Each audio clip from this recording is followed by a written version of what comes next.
till you get my meals. I'm gunning for the money in the bank. Coming with a dank, scrolling in the tank, rolling with the gang. You sitting out on the sideline tripping. I go to the hole with the rock like Pippin. Yeah. I'm okay. Hello. What up, though? Welcome back to the Woodward Heavyweights. I'm your boy Eazy, my man. Kung Fu Spinning, what up, a.k.a. though? Spin More Racks. Yes, sir. We got Young Sus in that TD booth. Young Sus, put the camera on, yo.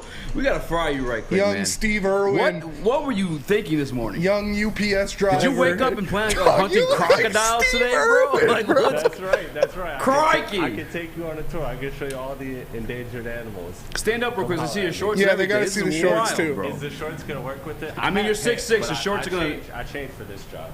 Feel me? Like, bro. Hey, yo. What are we doing? That's right. What did you plan on doing after work today? Like, I don't... It's before work. Bro's going to colonize Africa after work, bro. I colonized something today. Whoa. Even me. Go ahead. We got another special guest in the building. We got two special guests in the building, Yes, actually. we do. First and foremost, shout out my guy Nick Reck. Come through, the Shout Chubby out. Charlies. You guys know him. You love him. He's in the chat all the time. Shout out, Pickle Rake. Pizza. Yeah. And of course, we have my brother and Baz, Young Zarek. How are you? How are you, friend? I am very well. What up, though, man? Long time no see. I gotta get this Yeah, chair it's been down a little minute. bit. I've been on Slack, not slacking, but I've been on Slack. I mean, you've been slacking too a little bit. Yeah. Just been doing my social media manager things. Excuse me. But yeah, I've been wanting to get on the show for a minute, but I was out in the area, and I texted you, and then I had to go into this appointment, and then I checked my phone because I was like, damn, you didn't respond yet? I saw you responded, so then I was part of the Woodward Dream Cruise on my way here. Yeah, that's never fun. That shit is terrible. So whack, bro. So whack. Just take the outside lanes. You want people to see your fucking I'm cars. saying, Take man, the like, outside why you lane. gotta do this in the middle of traffic? I'm gonna come with a paintball gun tomorrow. Sit up in that fourth floor penthouse. Actually, it'd be funny as hell. Low key, it's probably what Sus doing after work today. That's why he's dressed like fuck. I don't even. What are you doing? He looks like a zookeeper. Old Matt Damon, I bought a zoo had That's boy, actually the fit Kevin James wore in Zookeeper. Zookeeper. My eyes are getting weary. My back is getting tight. For real. King of Queens looking at. What? Don't take your Paul Blart. Look at his Hey, Zarek, I gotta ask you. Safe, you feel me? Can't hear you, but all right. Yeah, your stuff's a little quiet for some reason. I don't know what's going on in there. Got too much wildlife going on. Is it now? No, it's still quiet. It's still not. It's still quiet. I think this is the world's way of telling you, shut the No, I'm joking. Hey, What's up with the Rico How about Hines now? footage, man? Did it drop yet? I see Cade's up there. I see the whole team's up there, really. I have been checking like a madman. Ferocious. I've been checking like a girlfriend checking like their boyfriend who's ghosting them. Like I've been Checking that snap score. I have the notifications on. I have been refreshing my page. I don't know where it's at. I've seen a bunch of pictures. Yeah. But I need to see the actual thing. Sounds like Cade was cooking Steph Curry, Yeah, and they didn't want that footage to get out. This footage is more highly guarded than some of the Area 51 footage. Honestly, it feels like the time LeBron got dunked on by Jordan. Was it Crawford? I don't know. Yeah. He was like a 16-year-old. And Nike was like, cut the tape. Yeah, cut the tape. Can't put that out. Never happened. Yeah. I don't know what's going on, but the minute this footage drops, there will be coverage on my end for sure. 100%. But I don't know what's the holdup. Yeah. They're making me wait. I don't like waiting. I don't like waiting either. And they even dropped something yesterday too, and I clicked on it. It's like it's your boy Pat Beverly. Yeah. Paul George, PG-13's up there like every day though. Yeah. What even is that place? Do you know? I know Rico Hines is like he's like a big like he's one of those like OGs, you know what I mean? So people go over there for runs in the summer. I don't even know where it is, to be honest. I might look like a casual for saying this, but I don't. You're fine. I think it's in California, but I really only started to hear about it like this past week or so. Like the same for me. I've seen I've seen clips from it like in the past, but I wasn't really aware of it until like this past summer. You think it's going to be in the new 2K, like how they added Chris Brickley workouts in 2K will add anything as long as they get those some extra money. Yeah, 100%. Yeah. How do you feel about that, Spinny? Like those runs with Steph Curry, like. I love it. Yeah. I love it, man. Get work against the best. You go out there, show them, this is Braids Cunningham, this is Gates Cunningham, I'm here to play. I'm excited. I mean, can't do anything but help. Getting work against Steph Curry, against Trae Young. With the rest of the team, you saw Jalen Duren out there. You saw Killian Hayes out there. So, yeah, I love it. I'm looking right now. I'm trying to see where Rico Hines' gym is at. DeRico Hines is an American basketball coach. He serves as development coach of the Toronto Raptors. So maybe they're in Toronto. I didn't know he was currently with Toronto. That's kind of crazy. Yeah. Everyone pulls up to a Toronto Raptors coach. That is pretty wild. Yeah. But I guess that kind of makes sense as well because Casey, that makes sense why the whole team pulled up. Yeah. Because I was like, the whole team and Tom Gore's, like, any staff really was there, too. I don't know what was going on, but yeah. It's not like they're doing, Jason Maxiell runs or Sean Lewis runs, so at least they're out there somewhere getting it working. Hey, where's the Dwight Bikes runs at? Yeah, I always wondered that though, because I do get hyped when I see Cade with a new CP3 earlier in the year, and now you see with stuff like that. But I always wonder, like, does it really mean anything? But it's got to be something. That Dwight Bikes run is double rims with chain nets. No, again, dog, if I hear one of these stupid-ass cars start up, I'm about to go out there and slap somebody. But, no, it's important to see that. Dude, that just pissed me off. But it's important to see that kind of stuff. You have these guys out there, like I said, going at it with some of the best in the game, going at it. You got Cade going 1v1s with Steph. Yeah. Trae Young, like 2 of the top 5 point guards in the NBA. Yep. So it's cool to see. It's very cool to see. I'm just so pissed at all these stupid Dream Cruise people, man. I swear. Drive here was hell, man. Yeah. It was hell. It took me an hour to get to the freeway yesterday. It was ridiculous. My boy hit me up. He was like, "Oh, you trying to come see the new Dragon Ball movie with us after work today?" I was like, "Yeah, what time?" He's like, 7:10. I was like, "Not happening." I was like, "I got to get off work at 7, and then it'll take me an hour and a half to get to Royal Oak Imagine." He's like, "All right, we'll go at 9." Bet. It's insane. It's crazy. Whack. It's beyond whack. Honestly, I'm going to get that removable paint, you know what I'm saying, put on my car, draw some crazy shit on there. I was like really close to just rear-ending people in traffic yesterday, bro. I was heated. You've been on one. It pisses me off, Today, man. too. This dude let a bark out in the back room. Yeah. It's like, It's, stressors. Stressed out. Stressed out. It'd be like that. It'd be like Stressed out. Stressed out. Sus, what's your take on the Rico Hines stuff? Oh, good night, Mike. I think we got some shrimp on the barbie here, man. Quite wild, eh? Watch out for the Outback gators and the Steakhouse. crocodiles. I feel like that was a horrible accent. Let's do your accent. Not worse than the fit, though. Give us your Rico Hines take in the accent, please. Sure. I'm back. He said shit. Nah, just Come on, just bowing out. Just bowing out of You're this. bowing out? Yeah. All right, mate. So what I think about the Rico Hines event, you got some young skippers out there going after the big dogs. It's all good and fun and games, but we need to see it on the court in real action.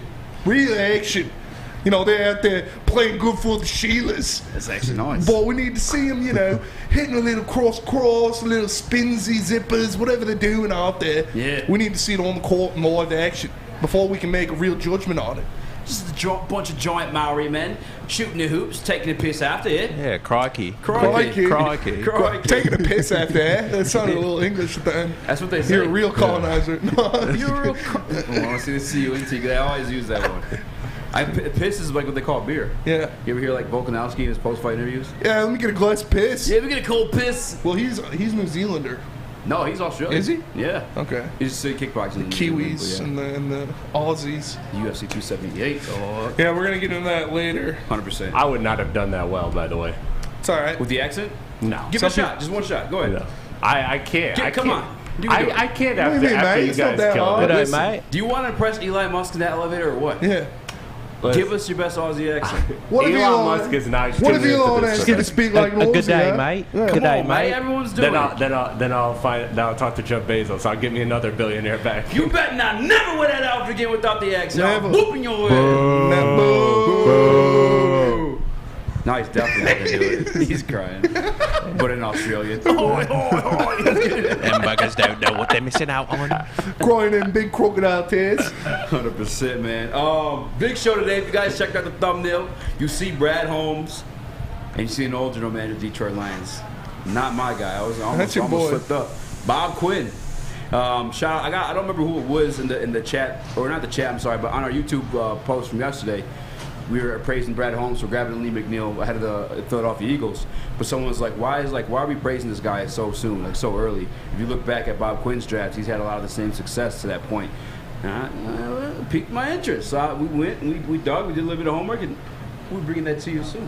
We're going to bring it to you. Yeah, we got a lot of, so we got, also some reactions from a Frank Ragnow video that came out of camp last year that was sweeping the nation's heart. Took a little heat for it yesterday on the Twitterverse, but we're gonna break that down. We're gonna see what that's all about. Give you our reaction. Hopefully not in a bloody Australian accent.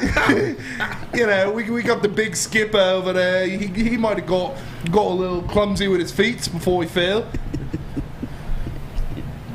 Also, Jeff Okudah, big bounce back. Okudah. Okudah, hey, yeah, Okudah Matata. No, Jeff Okudah, big bounce back. Big bounce back from Lions defense. I read some of the Colts, because I guess yesterday the Lions beat writers were watching the Detroit defense. Yeah. And then the Colts writers were watching the Colts defense. Yeah. Sorry. That was just confusing there for a minute. But so we don't have none of our guys writing about how our offense did. However, we have the Colts writers, and everyone said the Lions came back a little bit stronger the next day.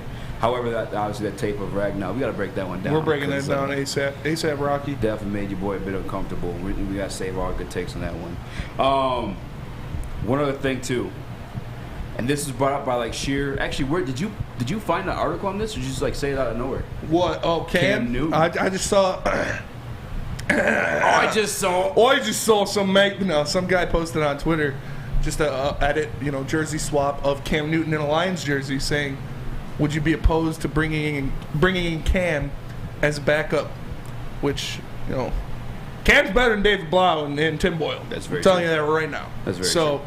we're gonna break that down a little bit for sure. Austin Bryant, Frank Cominsky, eating at practice. Boys eating. That's what you do at lunchtime. Yeah, you gotta eat it. Yeah, you gotta eat it. You can take it off. And, take it off.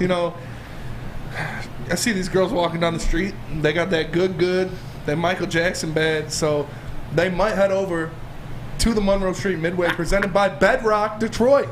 And as you know, next Thursday we are going to be broadcasting live from Bedrock. Thursday, Jersey. So wear your jerseys. Come down there. Come check us out. And the first person to score on Crocodile Dundee in the paint is going to get some Woodward Heavyweights merch, mate. So if you want to come down there, show your best paint moves against the 6'6" ball of sus we got in the TD booth, you can win yourself a shirt. And so Thursday we're live from Bedrock, so come check it out. It's the Monroe Street Midway, presented by Bedrock Detroit and Rocket Mortgage. We are the Woodward Heavyweights featuring Crocodile Dundee. We will be right back, mate. Hi, my diamonds. It's Crystal with an X. You want to get hot and perfect like me? Here's my super easy routine. Drink at least a gallon of water before you wake up. Attach a weight to everything in your house. Hello? Sell your car and just sprint everywhere. Scream when you exhale. Don't follow Crystal with an X. Do your own thing at Planet Fitness with tons of equipment and free fitness training in our clean and spacious clubs. Join now for just $10 a month and cancel anytime.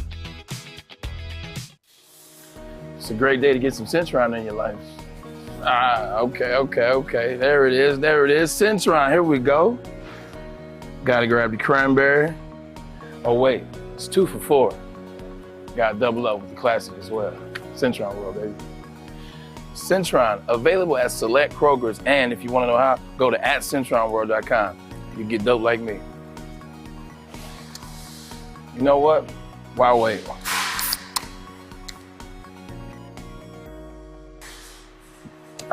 Great taste, guaranteed.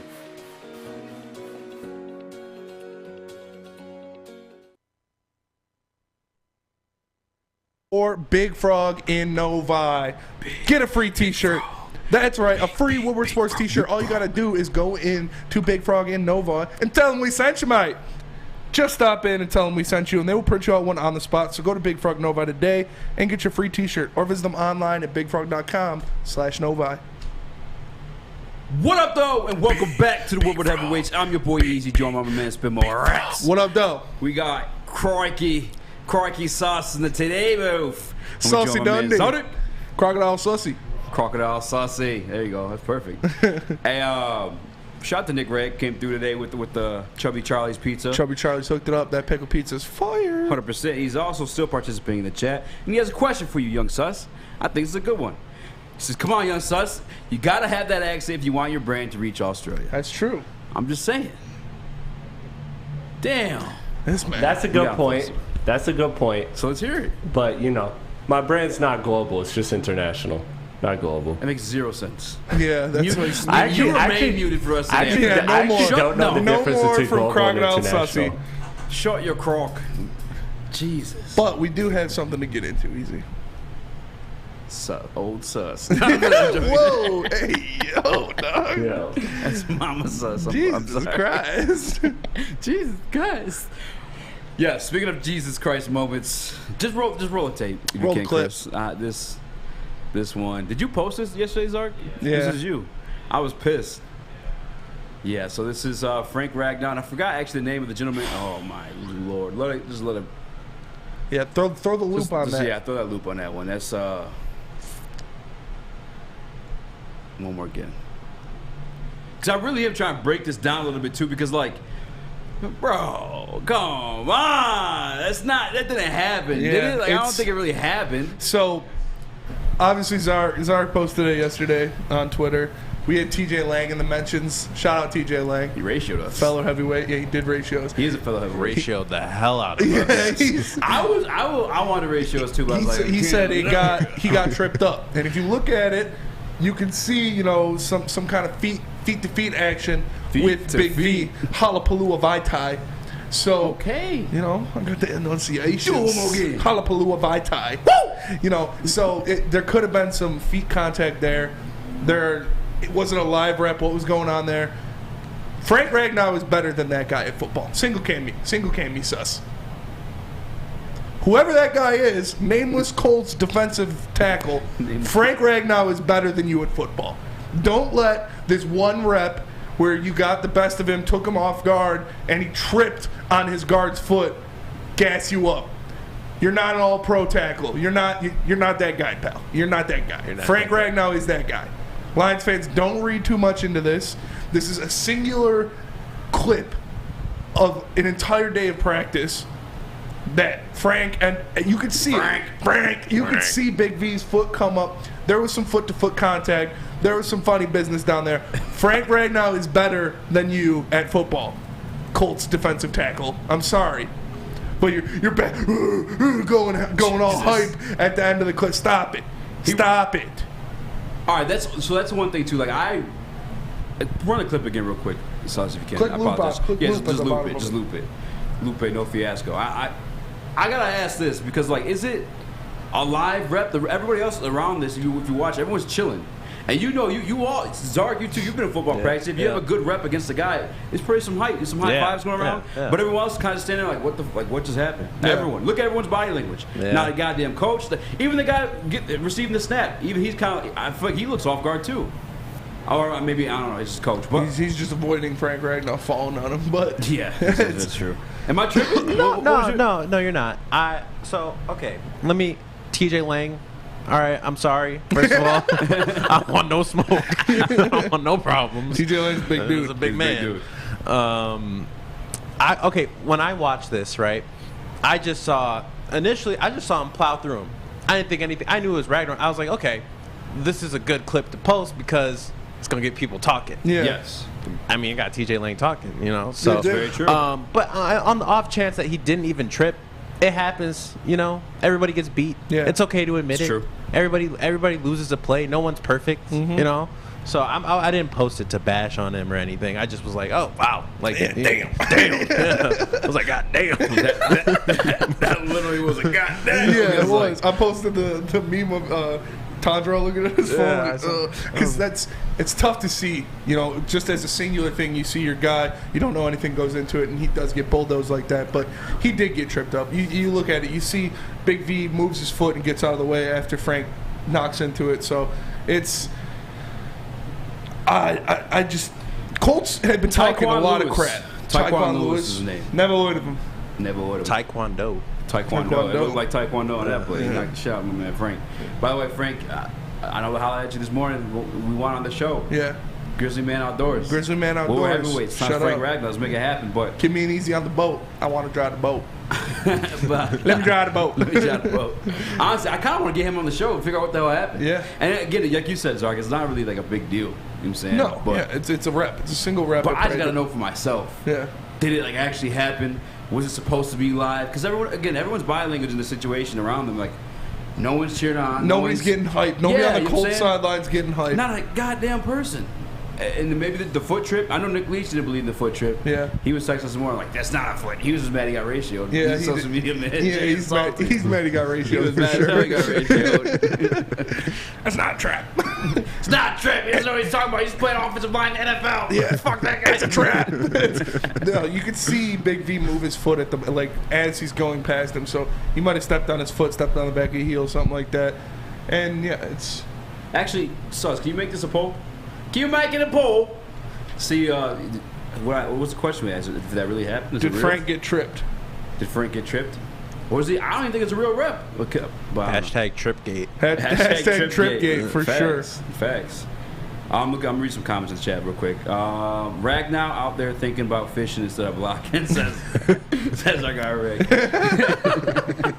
Ragnow thought it was 52%. Doesn't count. Says Borat. Joey 2 times says he literally tripped over Big V's foot. It's gonna happen. Rack also says it's gonna happen this season. Things like that happen. That's very true. Yeah. This is like a random comparison, but it's just one to bring up in general. Like I think martial arts. You actually did martial arts too, growing up, but you get humbled because you take L's. Yeah, you're going to take an L. Yeah, I'm saying humbles you right away, and obviously that hopefully translates to football as well. I remember when it clicked to me in martial arts, like sparring, and being like, oh, I could punch it right in her face. And I stood back and hit her with a couple, and I was beating old men's ass. I beat this 40-year-old's ass one time, bad. You were saying her at the beginning, though. Yeah, it was because it was a girl. Hashtag cancel spinning. No, we were sparring. She was bigger than me. She was whooping my ass. And then I was like, eventually, one day it just clicked. I just stood my ground. I was like, all right, let's throw these boys. I started throwing them with her. But one time, this old man, it's like 40-year-old man, he was sparring my mom because my mom was a black belt as well. And we had the headgear that goes like this, like no face. It's just the side of the head. Yeah. And he punched her right in the nose, like where there's no headgear. Yeah. And so she teared up because he got her right in the nose. I was like, oh hell no. I was like, I'm on Phil. Give me Phil next. And so next, I hit him with a roundhouse kick right to the stomach. That's my foot, boy. He was like a 6'4", 40-year-old man. I side kicked him roundhouse kicked him right to the stomach. He said, bent over, hit him with a 4-piece, knocked him over. My sensei had to come grab me. I was like, that's right. Try that shit again. You do like, get man, I got kids. Yeah. Yeah. Chill, dog, I got kids. You got your ass beat by a 12-year-old Phil. How you feel? I'll never forget. This is not as cool story as yours, but I got my ass whooped by this dude Noah Bean. I went to middle school with. He's all skinny little Noah Bean, and I'm like, I played football. Like, I'm gonna beat this kid's ass. I'm like, why are they making me go against him? Boy, fucked me up. Yeah. Flipped me up at my arms, different places, choked me out with his legs. It was wild. I mean, I one time when I was in second or third grade, I was on the line. I was on the line. Former heavyweight. Yeah, former heavyweight, and I got this kid could not have been my age, first of all. But I am 12. Their team name was the Barracudas. Yeah, that's the coldest team. Yeah. This kid grabbed me. It was flag football, mind you, flag football. Kid grabbed me, lifted me up in the air, on my head. Dropped me on my head, choke slammed me. Yeah, choke slammed me. I took an L, and I kept it moving. Yeah, so you keep it moving. Sometimes you take an L like that, you just gotta get back up, show them on the next rep. You're not touching my mama like that. No, that you're not about to do that to me, and you put them in the dirt in the next play. And of course, Colts Twitter didn't post that one because I'm sure Frank was tossing that man around. Yeah, of course. And they're not gonna post that. Well, I don't know if any situation happened like that. Frank got both of those. I don't know, man. I don't even know if it was like a real rep.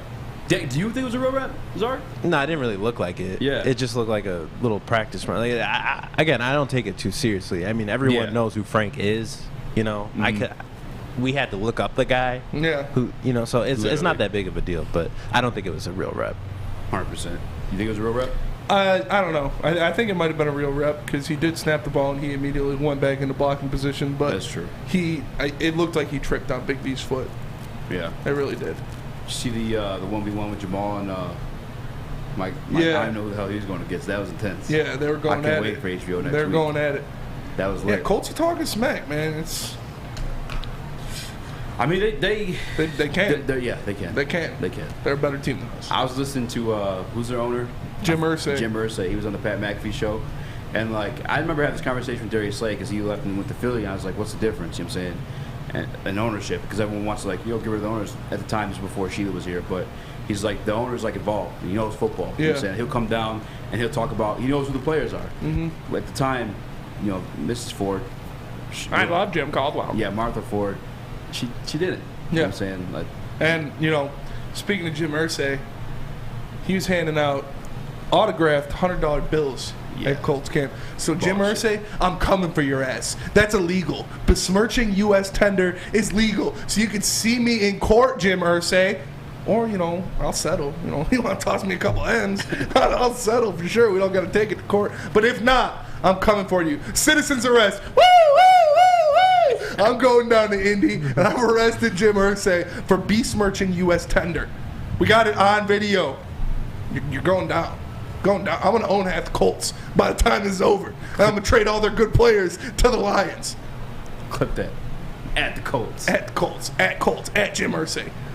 We're coming for you. Jim Irsay. Jim Irsay. I'm coming for you. Like I said, Chicken.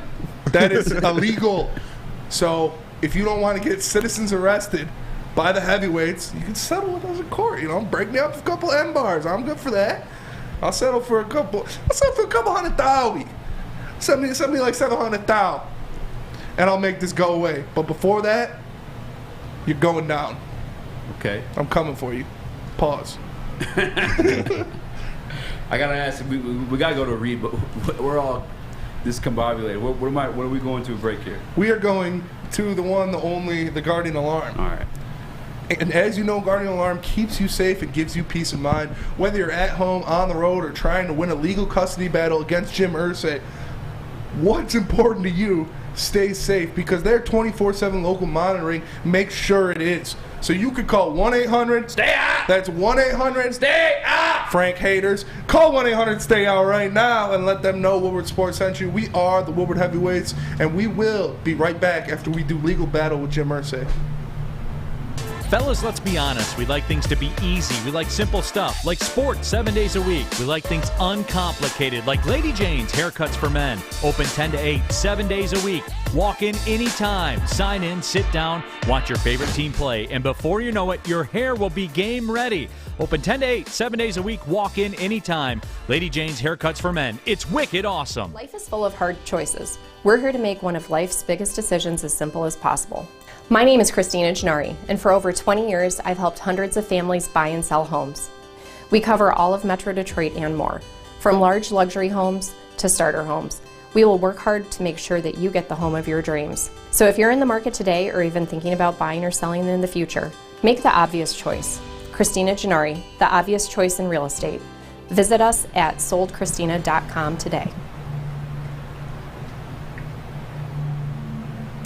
Citron! Oh, yeah! The summer Citron's here right now. It's available at Kroger. You guys get 2 cans of Citron, no Sam, for $4. $4? I'm sorry, I'm screaming as a mic so damn hard. I apologize for anyone with earbuds in. Citron's a new energy drink for the active lifestyle. Drink it, live it with Citron. Oh, yeah! Hey, if I just screamed into your earbuds and caught you off guard or injured you, I'm going to be at the Monroe Streetway next Thursday. Come throw the ones. Monroe Street Midway. It's Thursday. Yeah, but you said you called it Monroe Streetway. Did I? Yeah. Did I? Czar? Yeah. Yeah. Damn you, my brother, boss! Fuck go gives me, man. 77% of the chat agrees that Frank Ragnow was tripped.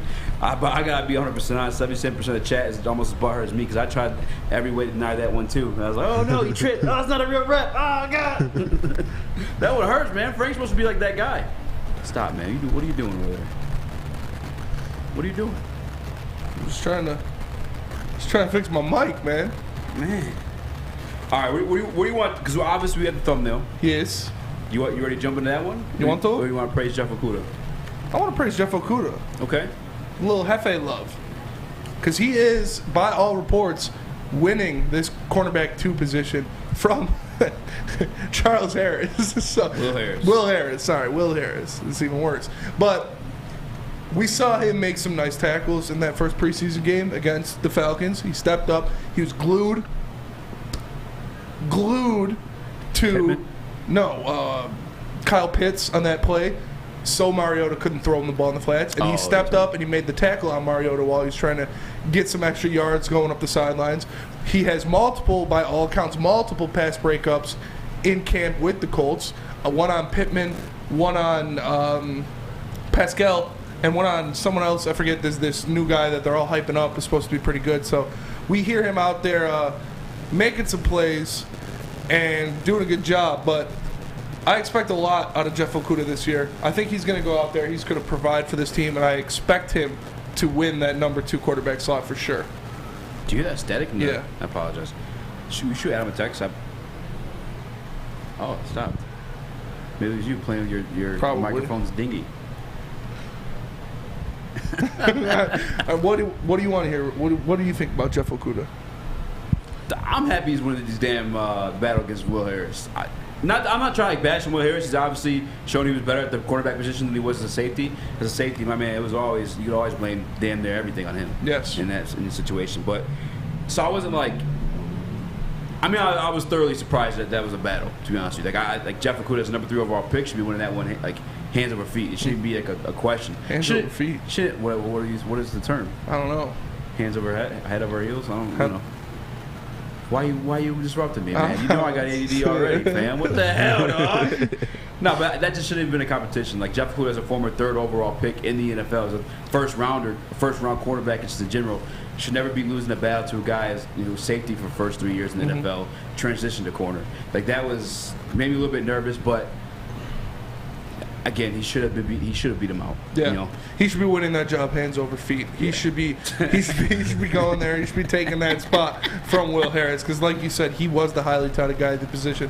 Yeah, he's coming off a serious injury, so I expect him to perform well. I expect him to win this job out of camp, and I expect him to have a good year because, like I said, he had that big injury. We really haven't seen much out of Jeff Okudah at all in a Lions uniform.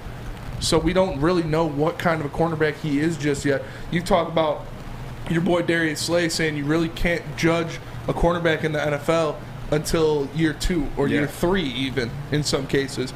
And Jeff Okudah hasn't been there for a full year. So I expect him to come out there and make some plays. I expect him maybe not live up to that number 3 overall pick because that is a big thing to live up to. But I expect him to be a good, solid cornerback for this Lions team all year. Who do you believe in more, Jeff Okudah or Killian Hayes? I knew they were going to ask that question. Ooh, that's a good question. Yeah, that's a good question. Killian Hayes. Just because I already know, like... I seen it. At Killian's worst, I know what his role is. You know what I'm saying? He's going to be like the 6'6" poor man's Rondo, I guess. You know what I'm saying? With Jeff, he had to beat out a guy who was a former safety, former 5th-round safety, to transition the corner to get his job back. And we really haven't seen him on the field much either. Like, he had his rookie year, which is tough because he came into injured. He had the COVID offseason, which, like, I don't think that's a proper offseason to usher any rookie, especially at the cornerback position, into the NFL. Year 2 gets hurt right away. So, like, definitely a little bit more certain or sure in Killian than Okudah at this point. What about you? As you know, I'm not as big on the haven't been as big on the Lions recently, but I've been catching up. I'm gonna say Killian, but I think the upside's higher with Okudah, if that makes sense. Like that's fair. I see like Killian having a role on any NBA team really. He might not be a starter, but he has a role on most NBA teams. Okudah at his worst looks like he might be out of the league, which is not good. That's not good because like you said, a high pick like that versus for a team. Because I was buying the Okudah hype when we drafted him. Yeah, I was posting that he had that highlight tape. I don't remember it was who made it, but he had that highlight tape like pinned from Ohio State on his Twitter. Yeah, I tweeted that. I was like, okay, we might have something here. Yeah, I was very much on the free Hefe movement, and then I kind of stayed quiet. Hey, man, because I didn't want to say with Killian, too, because Killian initially, I was like, okay, just give him a little time. Yes, And I was like, well. Then he got injured, and I was like, oh, man. Yeah. So, Killian, I guess he has a role. And at the very worst, if you have a role, you're solid. You're an NBA player. Like, you're a player in the league. Okudah at his worst. I've been watching them clips, and I'm just like, it's bad. I don't want to sound like one of the people that hates on Jeff Okudah, but I'm like, damn. Yeah, and I know like a lot of people from Woodward Sports catch a lot of flack, a lot of hate because like they want to call us haters, but we have to like give you our opinions that these we observe something like that. You see Jeff Okudah getting burned time and time again. I was at practice the whole damn week. I didn't see a lot of good spots. I didn't see anything like particularly bad, but I didn't see anything good. No, I actually did see some things that are bad. When the play as the Stephens got around, I told you, jumped up, caught over his back. But it's like, what do you want us to say? You know, we said, we'd be like, yeah, he's Super Bowl coming up. Yeah, you know what I'm saying? That's what they do want. They want slaps. They want slappies. I got more slaps than the Beatles. I got more slaps than the Beatles, dog. But I don't know. It's tough because, like you guys said, Killian Hayes is. We've seen it. He's shown us what he can do. He's shown us he can be an elite defender. He's shown us he can be an elite distributor of the basketball, while Jeff Okudah hasn't shown us anything except for getting burnt by Deebo Samuel. But I agree. I think Okudah is more boom or bust, while Killian is where he is. And if he gets a little better on offense, I still don't think he'll ever be elite on offense, but the best he can be is like a 6th man of the year type of guy. Yeah. While Jeff Okudah still has the potential to be a great cornerback in the league. We just need to see it. We need to see him out there. Everybody calling him a bust. Everybody calling him a bust. Everybody calling him trash. Wait until the guy plays 16 games. Wait until he plays a season before you make your assumptions, have your evaluation of the guy. Before you shit on a young man. Yes. Yeah. Exactly. Like a young man who is in the hardest position to transition to in sport is NFL cornerback. Because you're going against some of the top athletes in the face of the world sprinting at you at full speed, and you have to judge and guess what they're going to do and follow them around in their hip pocket. So I want to see a full season out of Okudah before I completely make my evaluation of him. Crocodile Sussy. What's your take on that one, mate? Okudah. I was so close to doing the accent. Just give it a go, mate. I need to build up the courage. I don't know. I've never been an accent guy, but I agree. Jeff Okudah seems more boom or bust to me, in my opinion. He seems more boom or bust versus Killian. Again, he's a serviceable role player, but that's what I wanted to ask you guys as the people that watch more football here than I have. Like, do you right now, are you concerned that generally speaking there is a chance that Jeff Okudah is like an out of the league player? Because does it look that bad to where he's potentially out of the league? Because I hear the boom potential with him, obviously being a 3rd overall pick, but in my opinion, like is he somebody that's really like shown to be that bad to where like he just can't be in the league, like Anthony Bennett for an NBA example? Like, give me kind of like a baseline to expect with Okudah. And honest to God, we're still waiting for that baseline. Because like I said, his first year he was ushered in, already injured in the COVID season. Like, they were literally doing the workouts on Zoom. I could shout out Tyler Conklin, LC and alum, but that's one boys. They're doing practices over Zoom, and it's like, I think Gronk made a joke. He's like, I can just do all my workouts in one day, just change my shirt every single time, and just chill the rest of the offseason. But, like, that's what he came into the league for at the end of the season, where he was relied on to be our #1 cornerback, our rookie. I remember him going on, like, head-to-head against, like, A.J. Green, all that kind of stuff. It was a mess. And then the second year, gets hurt. Although he had some plays game where he got burnt. I ain't gonna lie. But it's Deebo Samuel. Deebo's a dog. And it happens, too. Yeah. Much like Frank Ragnow's thing. It's tough, yeah. He was with Deebo for a while. And he just lost him at the top of the route. You saw him, if you could stay with Deebo Samuel for 5 seconds into a route, that's a good play for a cornerback. But this guy ended up getting beat because of our pass rush. Like, our pass rush did him no favors on that one. If they could have got to the quarterback while he was attached to Deebo Samuel before he started just breaking off his route into random places, like he broke it off at the top, I guarantee that wasn't the route. Yeah. It was just, run to the corner of the sideline. and then do like 2 360s and run back to the middle of the field. Like it was backyard football at that point, and he got dusted for sure. You can call him a bust based off injury, but I'm not ready to call him a bust based off performance just quite yet. Facts. The Ronan, perfect example. The Ronan 9 chat says Jeff was left on the island for 2 straight weeks against Devontae Adams and Debo by Fatty P. And it's true. I remember specifically watching him against AJ Green. I was like, God damn, dude, like and he was doing all right. Yeah, he was doing okay. Actually, I think he got that pick. I don't know if it was a pick 6, but he definitely got a pick that game. But we're having some technical difficulties, so I want to jump into break. Smitty, why don't you tell us about Big Boy? Yeah, for sure. Well, Big Boy, ciabattas are back. They got the ciabattas. They got everything you need. Look at that. They got the sunrise ham and cheddar, the chicken cordon bleu, and the chicken club with the bacon and honey mustard. Or you can keep it light with their Michigan apple, chicken Caesar, and Greek salads. And don't forget to cool off with a nice hand dip, cookies and cream, or strawberry shake. You heard it here first, folks. Summer just got better at Big Boy. We are the Woodward Heavyweights, and we'll be right back. It took exploring 50 different formulas and hosting countless taste tests, but we believe Gypsy Vodka is the smoothest vodka on the market. Don't believe us? Ask the owners. We're Mike and Adam Kazanowski with High Five Spirits Distillery. We're in close to about 1,200 locations throughout Michigan. We wanted to create a brand that was geared more towards freedom, love, adventure, and at the end of the day, we really wanted to tell a story that inspired other people to take risk, follow their dreams, whatever that might be. Hey, it's Scott from the Woodward Bet Show. It's Friday. Thank goodness. Listen, we've been red hot all week over there at the Woodward Bet Show. You guys got to make sure you come over and check us out at 4:30 at the Woodward Bets YouTube page. You guys also got to make sure you get over that app store and download oddstrader.com. It's got live scoring, play-by-play updates, and best place to check all the odds of sportsbooks right in the palm of your hand. But hey, let's get to them fun coupons. That's what we want, winners. Listen, guess what? I'm rolling with the Tigers today. You know why? Angels stink. Sandoval stinks. They haven't won one start in his last 10. So listen, we're going to roll with that. Oddstrader.com. Woodward Bets. Check it out. 3 NBA championships. Detroit fans were there. 11 Stanley Cups. Detroit fans were there. 4 World Series wins. Detroit fans were there. And that one Lions playoff win in 1991. Yeah, Detroit fans were there. Woodward Sports, where the fans are.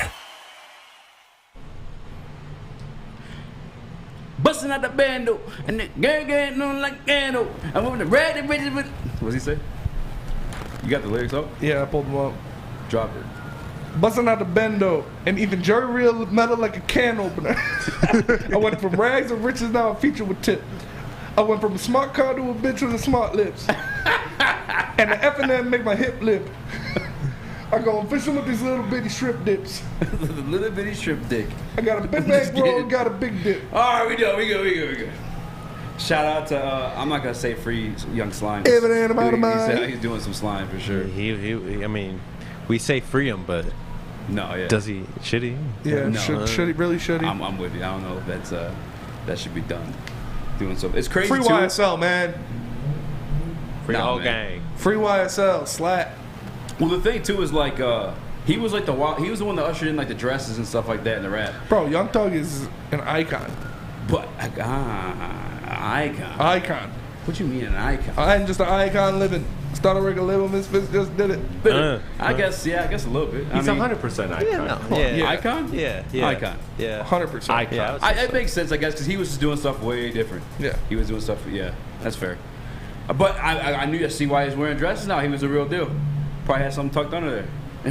For sure. He had to wear a dress. The stick, you know what I'm saying? Had the K tucked, you know. You gotta be worried for that. 100%. All right. I want to dive into this one. It's a bit more of a deep dive on it.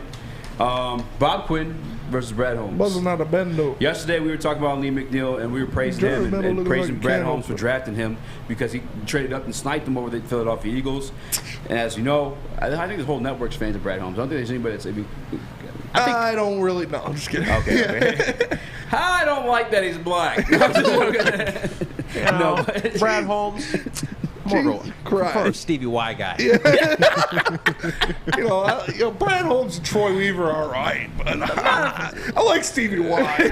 There's something about him that's just. I was good with the Cade Cunningham, Killian Hayes picks, but once we got to the Ivy Duran, let's push it a little bit. I miss the Luke Kennard days. What did Al ever do wrong? Why don't we trade for Grayson Allen?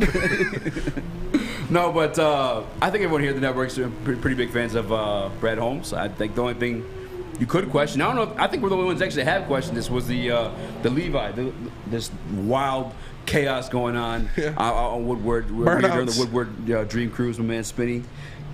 It's freaking me out there. But nonetheless, I think the only things you could question would be the Levi and Enrique pick. Yeah. And I don't even want to, and I get it, though. The draft, you get to take gambles sometimes. Sometimes this guy was hurt, but when he's healthy, he's a stud. And you want to, it's like that. It's like that sometimes. But it'd be like that. It do be like that. Some people in our chat yesterday, or on a clip yesterday about Lee McNeil, told us to pump the brakes on Brad Holmes a little bit. If we did the homework and broke down some of the picks that former GM Bob Quinn, that we were quick to usher out of here and make fun of. A.K.A. Robert Quinval. Is that his real name? No. Oh, jeez, you got me that one. Throw this one up, all right. I made this in 30 seconds, so please don't judge. He just looks stupid, though. Like, it's just a punchable face. Oh, he's lucky I didn't grab the team photo he used. It's off. Yeah, it's that bad. But just going down the list of some of the hits that Bob Quinn had, he had a lot. He had a lot. He had a couple. Yeah, you look at that. You got Taylor Decker, obviously still on the team. A'Shawn Robinson, Super Bowl champion. Mm-hmm. You know, big dude. He was great up the middle. Glasgow was a great center for us. He's still a starter in the league. Denver, I think, or some. Yes. Denver started for Denver. T.J. Hawkinson, obviously, you know, he's a top 10 tight end. Jamal Agnew, great on the kick return, made waves as a receiver for the Jaguars last year. Tracy Walker, great player for us. Hold on, real quick too, because I kind of want to break it down this way a little bit, just to be fair to Bob Quinn. Because Brad Holmes only has 2 years in comparison. Okay. So for us to praise him as a better GM over him yet. The first 2 years of Bob Quinn, 2016 was his first draft. His first pick ever was Taylor Decker. I'd say he smacked that one out. Yes. Decker was a smack. You can take that one off, Sus. We're talking about Bob Quinn's picks. Second round pick of that 2016, A'Shawn Robinson. Mm-hmm. I'd say that was a hit. That's a hit. He's still playing in the NFL. Graham Glasgow, as you said, he's a starter in Still Denver. a starter, yeah. Had some injuries last year. Miles Killebrew, not really working out too much, but then you're getting He's the fourth a solid round. player, nothing crazy. Yeah, nothing crazy. You're getting the fourth round there, and then you're getting picky. So I'd say like 3 hits out of that first draft that he had. Joe Dahl was solid for us for a little bit. Joe Dahl he was a backup. Yeah. To try to make him to a tackle. Go ahead and throw up Brad Holmes. I may have put Brad Holmes' draft from this year in, which I probably shouldn't have because none of the guys have actually hit the field. But in Brad Holmes' first draft, I think you could only say like 3 of those guys hit for sure. That'd be Amon-Ra, You look Penei. at Brad Holmes' first draft. Yeah, he's got Penei, Levi, Aleem, Iffy, Amon-Ra, Derek Barnes, and Jamar Jefferson. The thing that stands out to me for Brad Holmes is the late round picks. Yeah. You look at the late round picks with Brad Holmes, 4 and later. He goes Amon-Ra, St. Brown, Derek Barnes, Jamar Jefferson. You look at the late round picks for Bob Quinn. Miles Killebrew, Joe Dahl, Antoine Williams, Jake Rudock, Anthony Zettel. And that's just year one. That's just year one. Yeah, the late round picks for Brad Holmes are what sets him above. So let me give you some late round picks from Bob Quinn, though. We count late round, by the way, like fourth round. Fourth and under. Okay, yeah. So here's some good some late round picks for Bob Quinn. It's in year 2.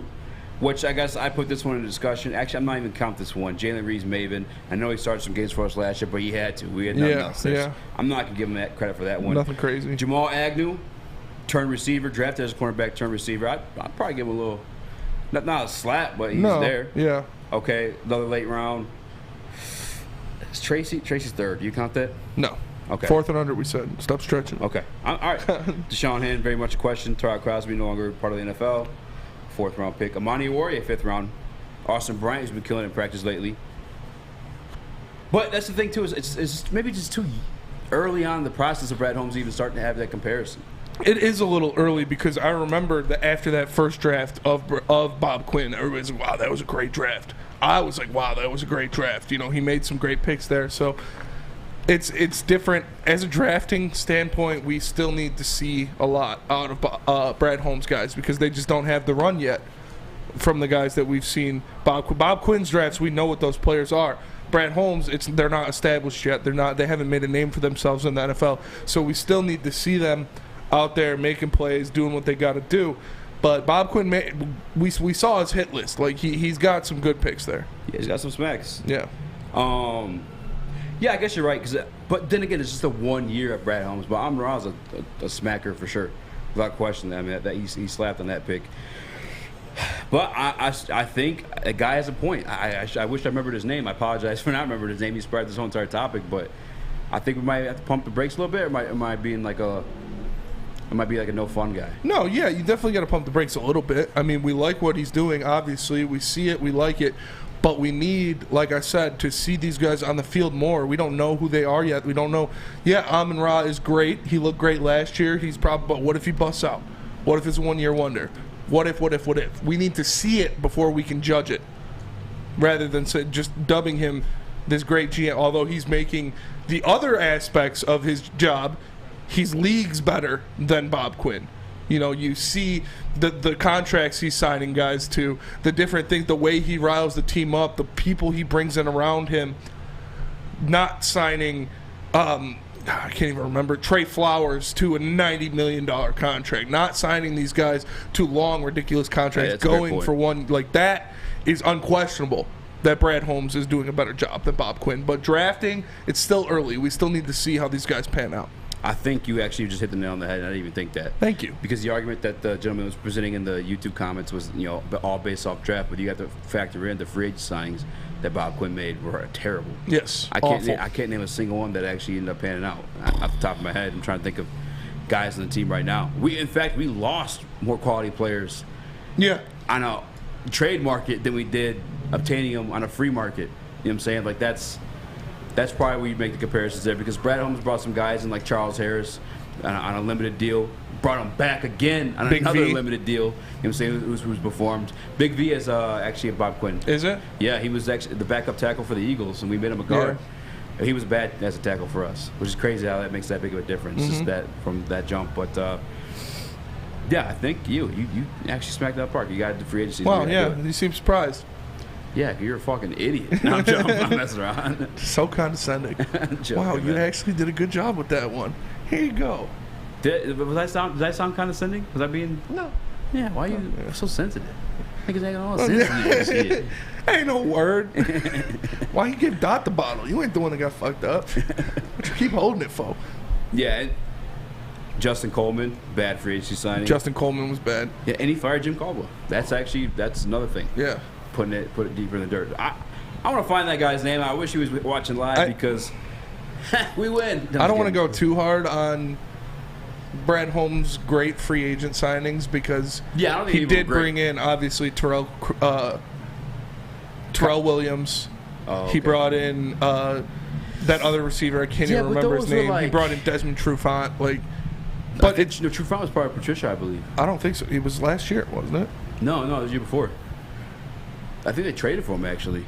I don't know if it was free agent signing or trade.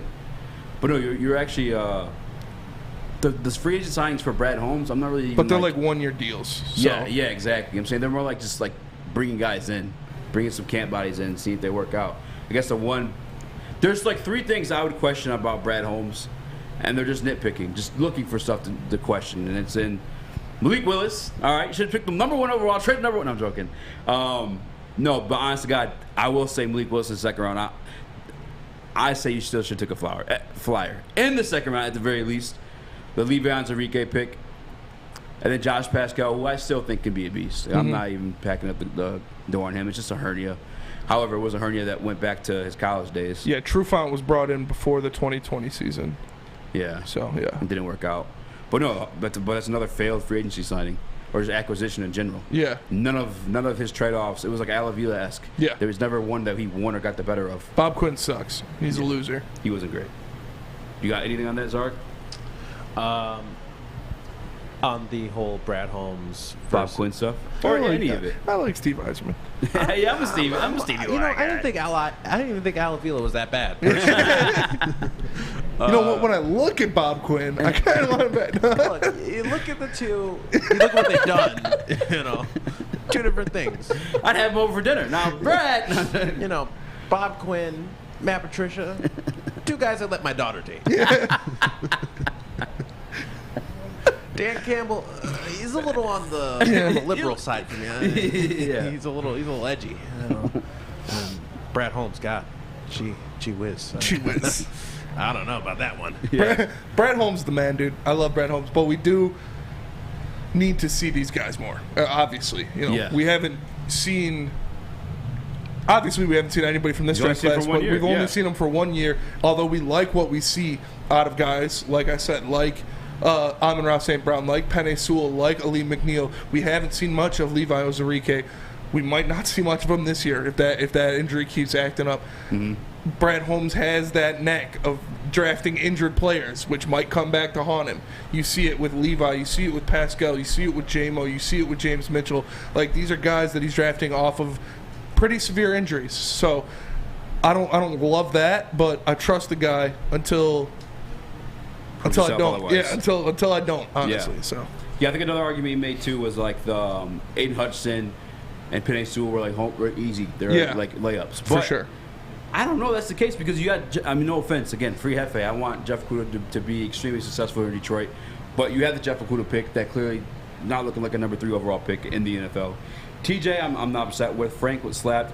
Jared Davis was another selection made by Bob Quinn. Tease Tabor, second round pick. Jelani Tavai, a lot more misses. He did draft. 2020 is when his last year when he smacked him also. DeAndre Swift, Julian Okwara, Jonah Jackson, and Quintez Cephas. But none of those fourth and unders looked as promising at any point in their careers as Amon-Ra St. Brown is currently. Yeah. ATM at the moment, ass to mouth. ATM. Just kidding. I don't need to hear any of that. But tell us where you can put your kids if they want to get some good schooling done. You can't go from that to that. What is wrong with you, man? You said, tell me where you can put your kids. I got real confused. Yeah, bro, you wild. If you want to get your kids in a good school, where can you put them? I don't feel comfortable with this segue, man. But the Academy of Warren's a brand new state-of-the-art sports zone field. I hate you. Field house that has regulation basketball court, volleyball court, and soccer field. They also have 7-on-7 football. There's AM and PM latchkey, small classroom sizes, Learning Street, a futuristic media center, free breakfast and lunch, home method curriculum, academic games, and K-8 athletics. Enroll your children today at theacademyofwarren.net. At work and at home, we're there with smarter security solutions. Featuring complete automation with customized alerts and more. For over 90 years, we've been the company that's been counted on to protect what matters most, all with personalized service and care. Right now, for a limited time, receive a free video device plus free installation with a new home system. Guardian Alarm. We protect Michigan. When you need apparel, there's only one place to go. Big Frog in Novi. With no setup fees, no artwork fees, no minimum, and a 24-hour turnaround, you can have your whole team outfitted in no time. Embroidery, direct-to-garment, vinyl, and screen printing, Big Frog has it all in all the styles you want. So whether it's a sports team, fundraiser, school event, or corporate needs, Big Frog is your one-stop destination. Visit bigfrog.com/Novi or call 844-4-BIG-FROG. Get a shot up. This is for the win. All of Detroit's sports teams live on Woodward. All of Detroit's sports coverage lives on Woodward Sports. Driving the best in Detroit sports coverage.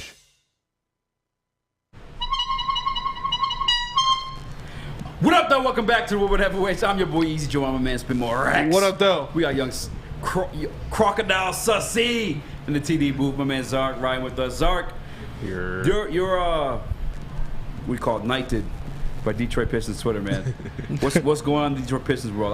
I want to throw Pistons in the prep, but it's like it's not much going on other than the Rico Hines stuff. I'm waiting for it to drop. Yeah. So within the Pistons world, there was that debate about what should we be doing, tanking or going for the play-in, which isn't a debate in my opinion, but there was that big debate, and that kind of consumed a lot of Pistons discourse. But something I was thinking of was because NBA 2K, I don't know if you saw it, but they dropped this new thing called My NBA Eras, and it basically lets you go through like multiple eras and like the significant ones in NBA history and go through different like what ifs, like what if Derrick Rose never got injured, what if the Pistons didn't draft Darko, stuff like that, and it lets you like do like franchise mode but with those like situations, so you can basically change history.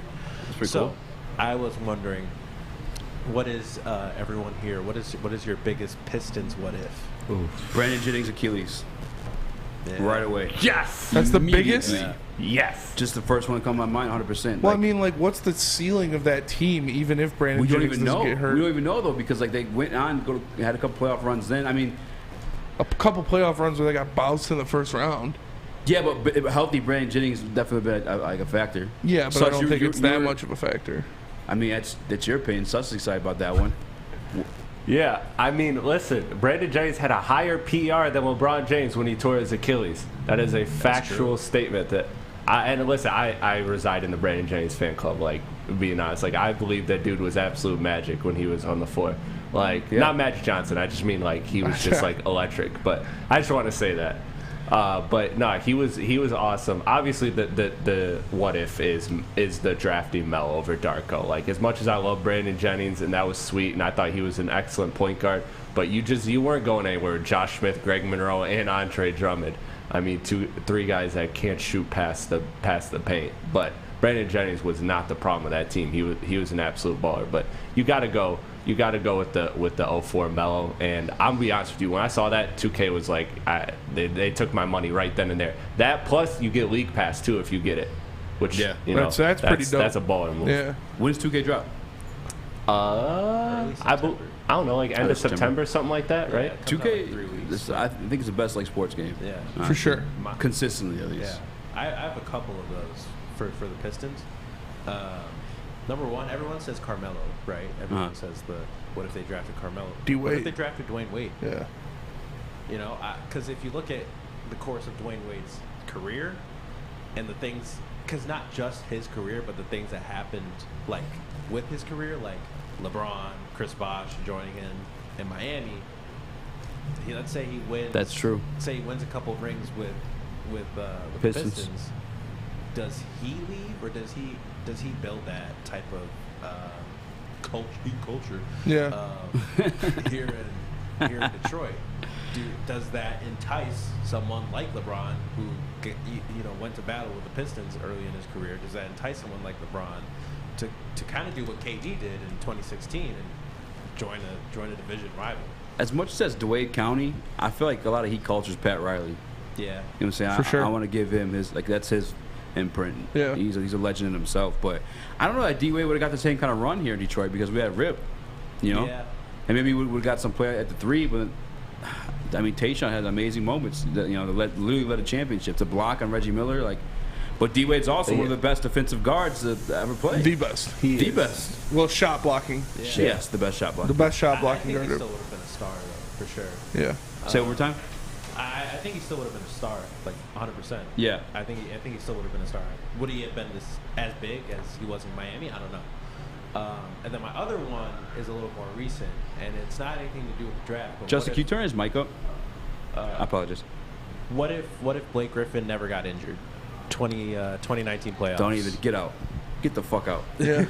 Go! I know I'm in a room of Blake Griffin haters, but no, you're not. You're not alone, buddy. Stand tall. You're not alone, Mike. Stand on your back. You're not alone, Mike. Yeah. Thank you. You want to team up with that guy? Look what he's wearing. That's your team uniform. That man's just to go to war. Okay. But if Blake Griffin had never gotten injured in that 2018-19 playoffs, not only what could they have done, but what would the Pistons look like right now? Yeah. If Blake Griffin never got injured, what would have happened? It's like a butterfly effect thing. Blake Griffin never gets injured. We don't have Cade Cunningham. Exactly, because Blake Griffin kind of is indirectly responsible for Cade Cunningham being on the Pistons. Yeah. Thank you, Blake. Yeah. Shut the season where thank you Blake #thank you Blake. No. The season where he got bought out by the Pistons, same season that led to us drafting Cade Cunningham. Yeah. But on the flip side, if Blake Griffin never got injured that season, would the Pistons playoff win streak, or playoff loss streak, excuse me, would their playoff loss streak still be in effect today? Because that team was trying to be around the 6th seed before he got injured. Then he got injured, and I remember hearing on commentary, every commentator or analyst would go Pistons are crawling into the playoffs, they're just dragging into the playoffs. If they had continued strong, would they have? Because I think they would have played Philadelphia, or they finished 7th. They played Toronto, does that affect Toronto at all? Because you're such a nerd for remembering the season. Yeah, I know. Because Casey had Toronto's number. They still, their fan base, you can ask them about the Pistons. They hate playing the Pistons because we beat them every time. We swept them in the regular season. The Blake what if is like weak to me just because like they came in under 500. You know what I'm saying? Like you said, I feel like they accidentally made the playoffs. Yeah, they're exactly 500. I like the what they if were of exactly 500. I like the what if Exactly of not 500. like what would happen that season, but what would happen for the Pistons like culture. Yeah. If the phantom foul was never called, or if Robert Horry never hit that shot, so we would have 2 extra championships. Those are better what ifs for sure. Actually. Like if we had 2 extra championships on this team, there would never be poverty Piston, all that crap you see on Twitter. People would be more happy to come in there. Yeah, there are things that if they didn't happen, they like directly lead to championships. Yeah. So I got one more. Sorry, Grant I got Hill. one more. Kobe Bryant. Yeah, I was about to say that too. What were the details of that trade? So, if I'm remembering correctly, I think it was Jason Maxiell. Let me Straight up. Yeah. Listen, I'm out at Jason Maxiell. It was Jason Maxiell, I think, Rip Hamilton, and Tayshaun Prince for Kobe Bryant. Oh yeah, here we go. Detroit Pistons agreed to a trade for Kobe Bryant. Whatever. Point is, they would have had Kobe Bryant on their team, and I think they still would have had Chauncey. So the team's core would have changed, but you would have had Kobe Bryant. Which Yes. you know what I mean? Like, you can trade away no disrespect to Tayshaun. Notice you're not Kobe Rip Bryant. Hamilton, Tayshaun Prince, Amir Johnson, and a first-round pick. Okay, I was going to say I was no confusing Amir picks for Johnson Kobe. with Jason Maxiell. Yeah. Which in today's landscape, that's crazy. That you got you technically would have gotten Kobe Bryant for only 1 first-round pick. Yes. Times have changed, but Were the Lakers asked at that point? Not asked, but like that was when Kobe was like considering being traded. Obviously, the trade conversation was happening. He wanted out of the Lakers. He almost went to the Clippers too. But the Pistons had agreed. Kobe ended up refusing. Then he ended up obviously staying in LA. But I feel differently now. Yeah. The what if is, what if that trade actually went through? That'd be crazy. What would the Pistons be like? What year was that? That was. I think it was 2000 I want to say 2008. We would have had championships for sure. Yeah. You guys don't want to give up today's version of that package for KD. Zarek just said it's completely different. Yeah. If you're telling me I give up 3 fringe players and a first-round pick for Kevin Durant, yeah. Colin Hamilton, a fringe player? Yeah. Compared to Kobe at this Bryant. point, Woodward's got beef with Rip Hamilton. Yeah. Rip Hamilton's got to come in here and throw it once with somebody. I love Rip Hamilton. I said he's on my top 10 Pistons all time. You just call him a fringe player? In 2009? 2007. 2008. Why are you saying different years? 2012. That's what Zarek said 2008. Oh, I'm sorry. It was 2007. 2007? Okay. I was confused. I thought you were just counting backwards for some reason. 2012. 2006. 2005. No, that's a good one. I see a lot of the old heads in the chat. Obviously, they're talking about the Larry Bird steal, Grant Hill, because Grant Hill was their. I'm not even disrespect Grant Hill like that. That was like their Blake Griffin situation there. You know what I'm saying? Had he not been hurt and wanted to go back to Orlando. Well, no, Grant was a way better player than Blake. That's what I'm saying. I don't want to disrespect Grant Hill like that. Yeah, if Grant Hill never got hurt, probably wouldn't have Ben Wallace. That's true too. What if Stuckey was good is hilarious. Yeah, what if Stuckey was What good? if Stuckey was good? You know what's crazy? What if Andre Drummond wasn't a bitch? What if Andre Drummond had a jump shot? Yeah. What if Ben had a jump shot? No, I guess they won anyway. But nonetheless, my very first Pistons game, at least the first one that I remember. You yelled at your girlfriend? No, that was a Lions game. That was not my first Lions game. But no, my uncle, we just traded for AI, and I was pissed about it because it was the whole Chauncey thing. We won with Chauncey, but my uncle, he's the old head. He's like, no, he's out cold. He's sweet. And I'm like, Rodney Stuckey's gonna score more points in the night. And he was like, yeah, right. And we made like a handshake bet. I think it was like $50. Shout to Uncle Fred. Rodney Stuckey dropped 40 that night. And I sat at the bench. Fun fact. I know it's random, but I'll never forget that. Yeah. Rodney Stuckey was he led the team in scoring once or twice, didn't he? Yeah.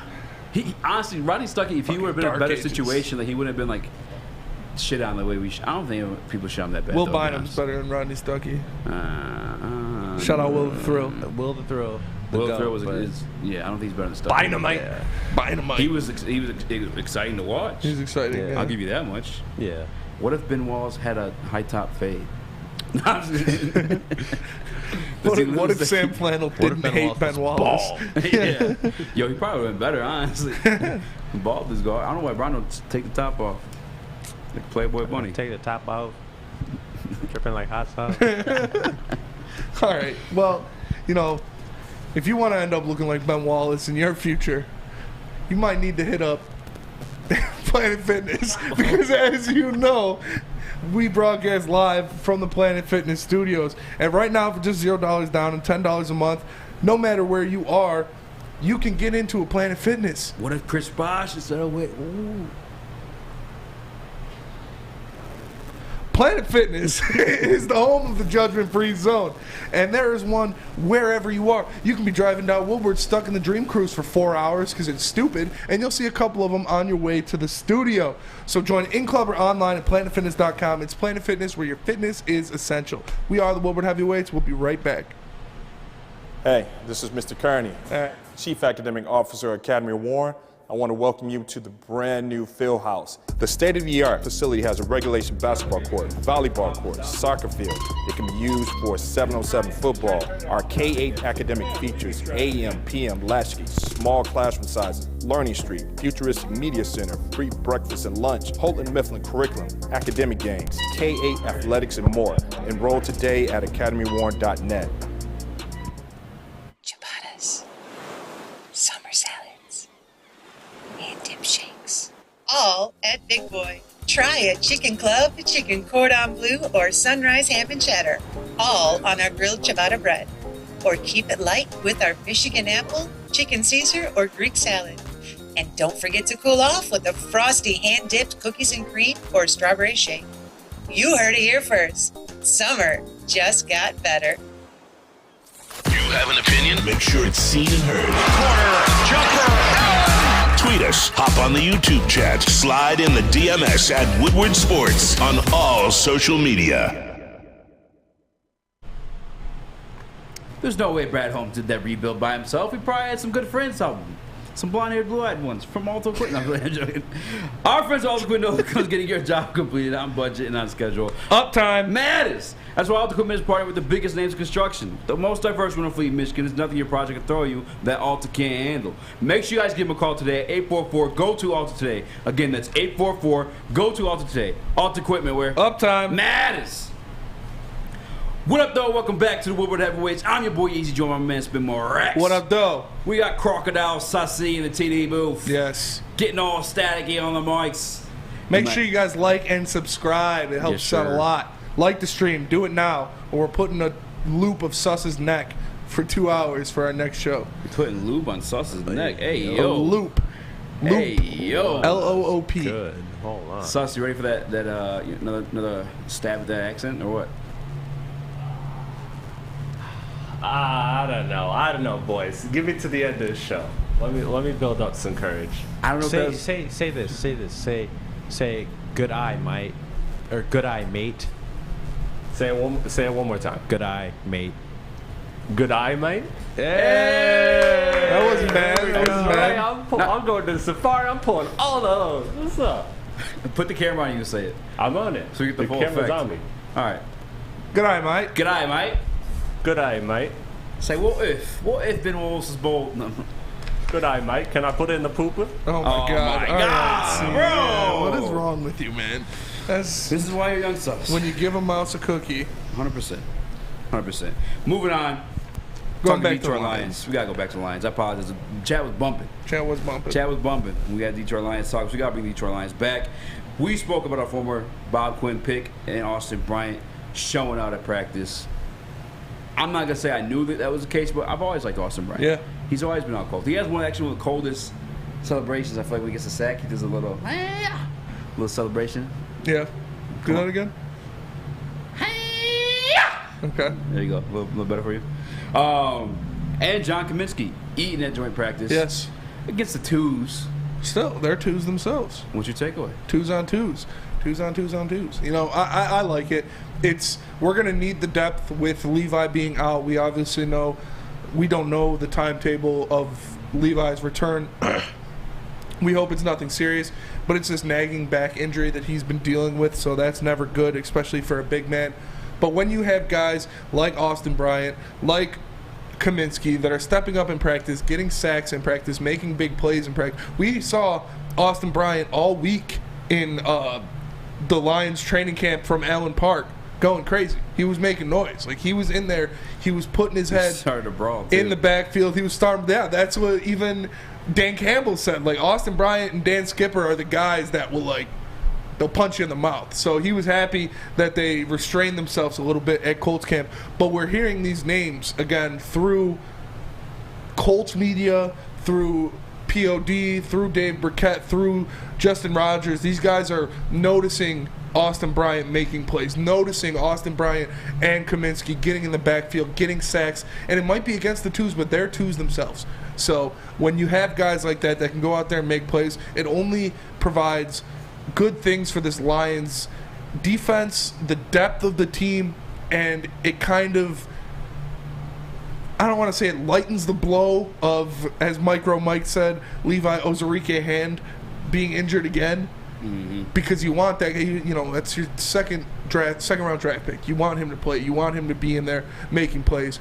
But when you got guys like this, it kind of eases the pain of him not being in the game. No, I'm with you. I think one thing I relate to too is I always go back to that 2014 defense, or even before then, when Jim Schwartz first started installing, like a lot of those guys that were ended up being there, Cliff Averill, Dominican Sue, Nick Fairley. They were constantly rotating pieces, the defensive line. Those big men, those heavyweights were constantly fresh. As we know, we can't move all that force all damn game long every damn down. And that's what that provides you when you have guys like Austin Bryant, guys like John Cominsky. Now, John Cominsky, I don't know if he's actually per se going to get it after any type of quarterback, but I think he's more so a guy that kind of like I don't want to call him Lee McNeil. They're built totally different, but just a guy that's going to, you know, command a little bit of chaos, fill his gap, open up one-on-one situations for other guys, and that's what it takes, man. A successful defensive line, I feel like, is constantly rotating pieces. I don't know why this just popped in my head, but I'm thinking even of the KC defensive line when they won the Super Bowl.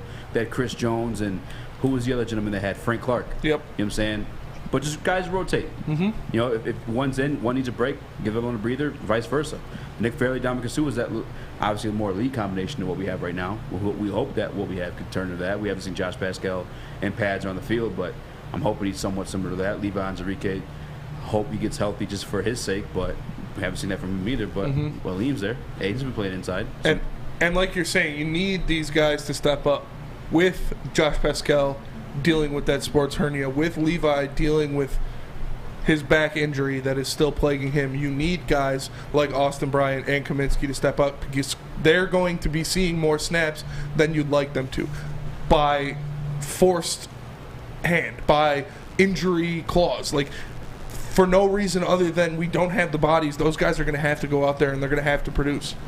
We have this Isaiah Buggs guy who I don't think is going to be anything special, but it's just another big body, another 300-plus pounder, another girthy man you can put in the middle of that defense, and he can hopefully stop the run. So we need to see these guys go out there and work. We need to see them put in that work until hopefully Levi and Pascal come back from their injuries and can produce at a higher level. Dare we make a sack prediction for Austin Bryant? Austin Bryant sack prediction? Are you willing to make a sack prediction for Austin Bryant? 3.5. Cool with that. Yeah. That's right there. I think his career high is 3. Yeah. That's close. Yeah, no, I think he's going to get a lot of PT this year. Definitely a lot of PT, a lot of that outside edge stuff too, because you got to think, even if Levi were healthier, when Josh Pascal comes back, Austin Bryant's taking that outside role. You know what I'm saying? And Julian Okwara's banged up right now. Obviously, Romeo Okwara's not back yet. Charles Harris is the only mainstay on the edge. So I think Austin Bryant's actually going to see a lot of reps this year. So I think 3.5 is actually very doable, especially if Eazy's getting some inside reps. Yeah. Come regular season. For sure. It's very doable. Like I said, he's going to be forced to see a lot of more playing time than we'd like him to because, yeah, like I didn't even mention Romeo and Julian Okwara still both injured and banged up a little bit.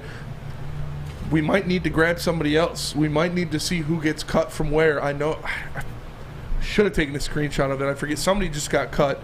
That is a good, like, 350-pound, multiple-time Pro Bowl defensive tackle. I forget where he got cut from, but these are the guys that you need to fill those spots, and we don't have it right now.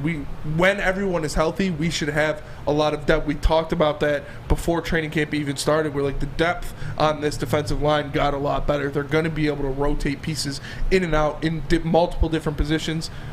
But because of the injuries already sustained in training camp and in last season, it's not looking great. And you're going to need guys like Isaiah Buggs, like Austin Bryant, like Cominsky to step up and fill some roles. So, and Austin Bryant seems like a Dan Campbell guy. We talked about that fight he has. He's scrapping with people, starting brawls at practice. He's going to go hard in every snap he gets. He was on some punk shit during that one, though, I ain't gonna lie. Which one? The one where he snuck your boy, the big tall one, Dan Skipper. Dan Skipper? Yeah, then Logan Steinberg. Big for nothing. Rip his head off. Yeah, Mr. Big for nothing. But I'm glad the twos on defense are doing well. The twos on offense, I heard, weren't the same situation. The offensive line is getting worked a bit, but I'm talking about the second string offensive line. But that's one of those units, too. Like, if one person gets hurt, we still probably be a little bit solid. I know last year that Matt Nelson had he had bad moments. But he had some good ones, too. Evan Brown was very good last year. Evan Brown had a lot of bright spots last year. Yeah. Yeah. 100%. I think it was a top 5 ranked center in PFF last year. And to be honest with you, that's huge, to be honest. Because, center, I think I've said this on the show before. Zarek, I know you used to play offensive, defensive line. Center's the quarterback of that offensive line. Yeah. They're the one calling out, blitzes and stuff like that. So, 100%. I'm with the shits. That static driving me crazy. Yeah, that static is driving me crazy. These pretzels are making me thirsty. But it's, again, rotational pieces. That is one of the most important positions to be deep at, is that defensive line, because these guys get tired. These guys obviously are some of the biggest guys on the field. They need to be swapped in and out every couple of plays, even every couple series. So you want them to go out there. You want to have that depth. Hopefully, we don't have reports from Levi. I don't see anything. He's been back at practice, but he's not full contact. He didn't go with them to the Colts. Yeah. He didn't go with them to Indy. That's not a good sign. And he was here in Detroit rehabbing the entire time, too. Yeah. Throughout the whole offseason, fixes his back. And I haven't had any serious back issues, knock on wood. I hope this is real wood. But I've had, tiny ones. It's funny you knocked on your little pecker and I said tiny ones. But, back issues suck, man. As a former defensive lineman, I've had mornings where I woke up and I was like, Mom, I can't go to school today. I can't even, get out of bed hardly. I can't imagine what that is at that level, playing football for that long, at the collegiate level as well. I mean, you're dealing with grown-ass men in those trenches, not high schoolers like I was, What's up, Sus? Did you have your hand up? Okay. Yeah. Yeah. Can I be excused from class? I saw Oi, mate. I got a question. Crikey!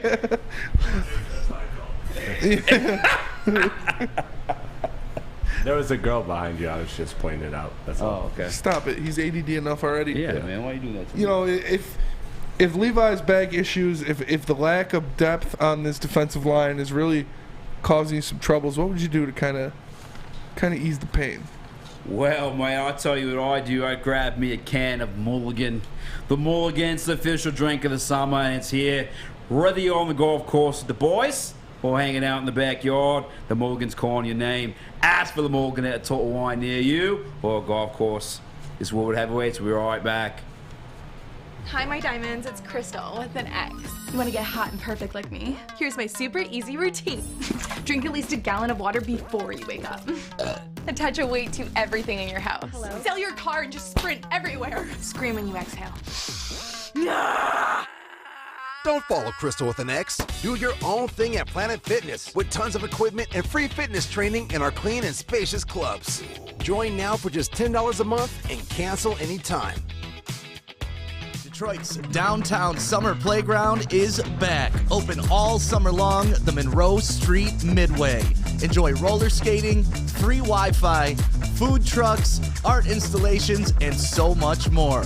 Don't forget to take advantage of the basketball court, putt-putt, and, of course, family programming all summer long. All art installations are done by Detroit artists, and it's a fun, safe event from people 1 to 100. Go to deckedoutdetroit.com. Mate, don't let these cameras fool you. I am a white man. I don't know how to do those with 2 accents. That was wild. Join the Pepper Club today. You'll get all the best deals, plus they'll beat all competitors by $5. $5? 5 buckaroos. Chili Peppers has the hottest bulbs, the hottest deals, and the darkest tans with 26 locations and more.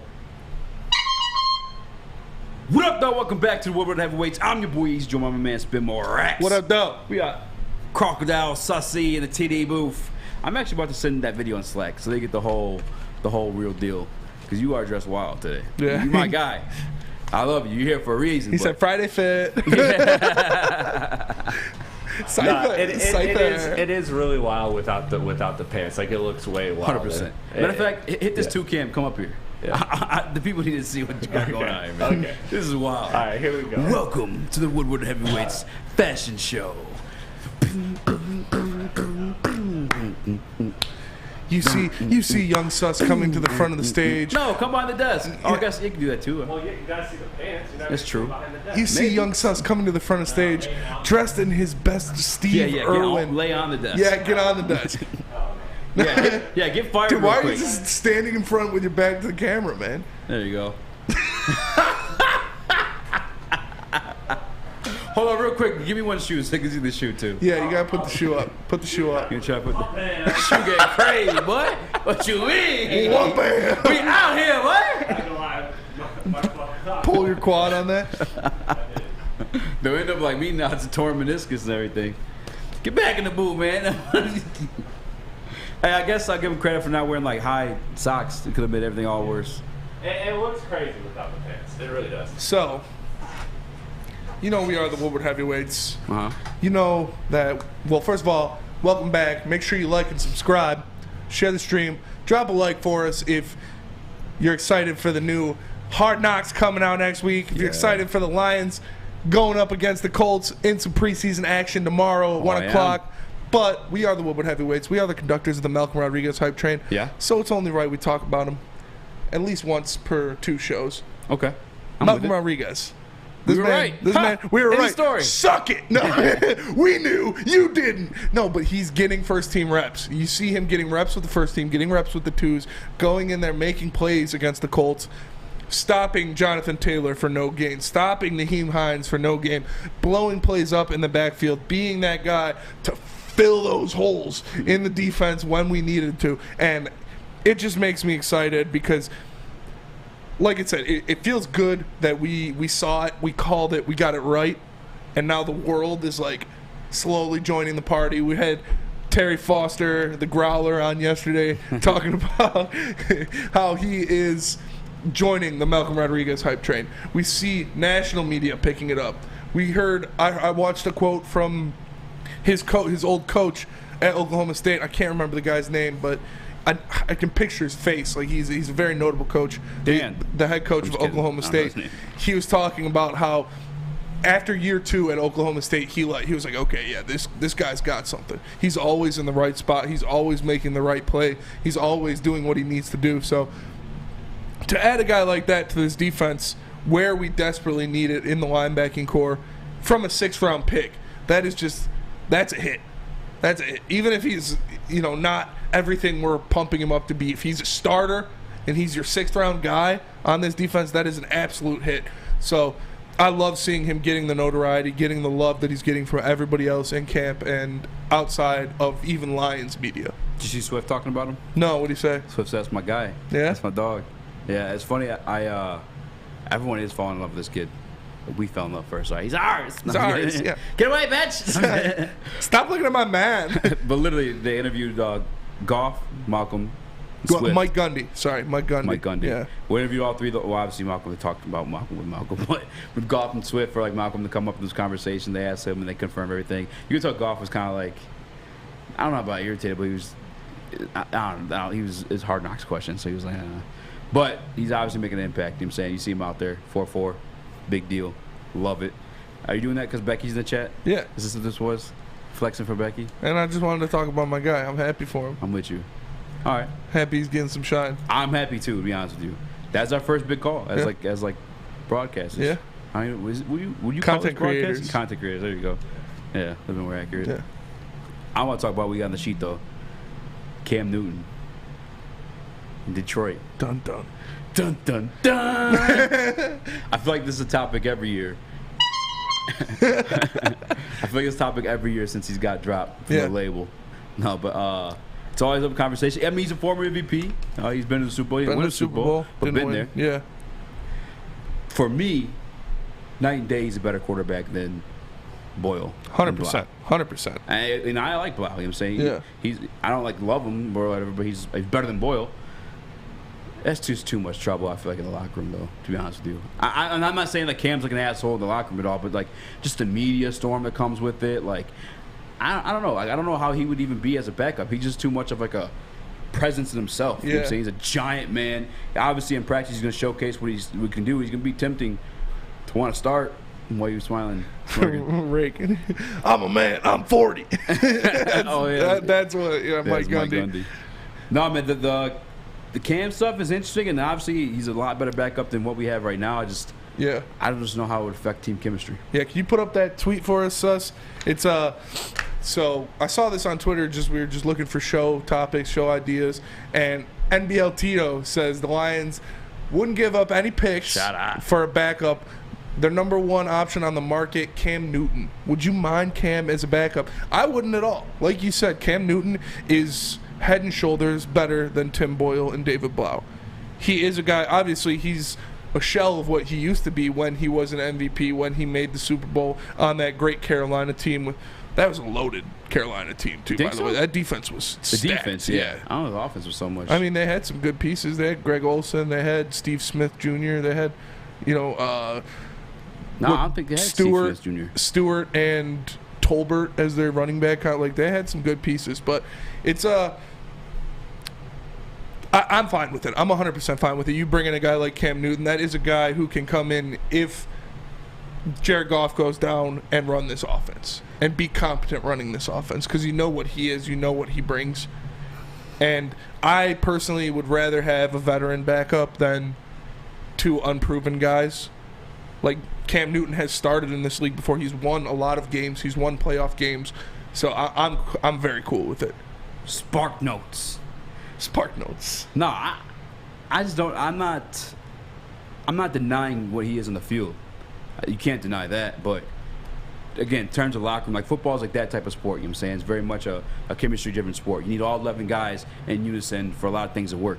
Watching a perfect run play is just beautiful because everyone's hitting their blocks and the guys falling in the hole. It's just like it's all in sync. It's a beautiful thing to see. Cam in there, he's automatically just. I think it delays a little bit of what Dan Campbell and those guys are bringing, to be honest with you. I would bring him if Goff actually had gone down. Then I'm picking up the phone and I'm calling Cam Newton. He's probably picking up the bedazzled pink phone, all kinds of sparkly shit on it. He's like, what's good? He's got some feathers sticking out of it. Yeah. The only thing I don't like about Cam is that stupid-ass font he types in on Instagram and stuff. But, I mean, I like Cam Newton. I know my boy Mustache would hate this conversation because the only person he hates more than Jeff Okudah is Cam Newton, because he's a big Oregon fan. And when Cam put his nuts on the Oregon Ducks in the national championship game, that was so dope to watch. Cam Newton is one of the best collegiate players ever. Oh, for sure. Like, the stuff he did at Auburn was absolutely insane. It honestly was so fun to watch. Yeah, and he's a defensive end playing quarterback. Literally. Like, the guy is a monster. Man. I think I saw something too. He's like the same size as Von Miller. He's faster than, I forget what running back it was at the time, Le'Veon Bell, 40-time wise, and he weighed just as much as like Luke Kuechly. I was like, that's at the quarterback position. Yeah. Bizarre, you sparked up when we started talking about Cam. Yeah. Do you think he would want to play backup at this point in his career? Do you think like his ego could handle that? Cause, that's what I'm saying. I think he'd want to be on a roster. Well, yeah, it's kind of similar to like a position that someone like, in basketball terms, like Russell Westbrook would be in a couple of years. Yeah. Where he is a former MVP. And he has similar style, like fashion-wise, to Cam Newton. But they're known for being like outspoken leaders, but now you kind of have to take a back seat. Yeah, that's what I'm saying. Like, how does that personality even fit as a backup role? I think Cam Newton has, like, losing. I think he's a pretty young man. No, like, losing his spot to Mac Jones, I think humbled him. I don't think he's in the position to where he's going to say, I'm a starter, I'm nothing. I think if you're the starter, or if you're the backup in Detroit, he's going to accept that. He's going to come in here. He's not going to be going crazy in the media. He's not going to be doing anything like that. He's going to accept his role as a starter. I think that's part of the reason he lost the job to Mac Jones, is that because he is such like a, I don't want to call circus act, 'cause I'm not trying to be disrespectful. I just can't think of another word to say, but like, he is like a presence for media to flock to and write stories about. Every single thing he does is a headline. Everything.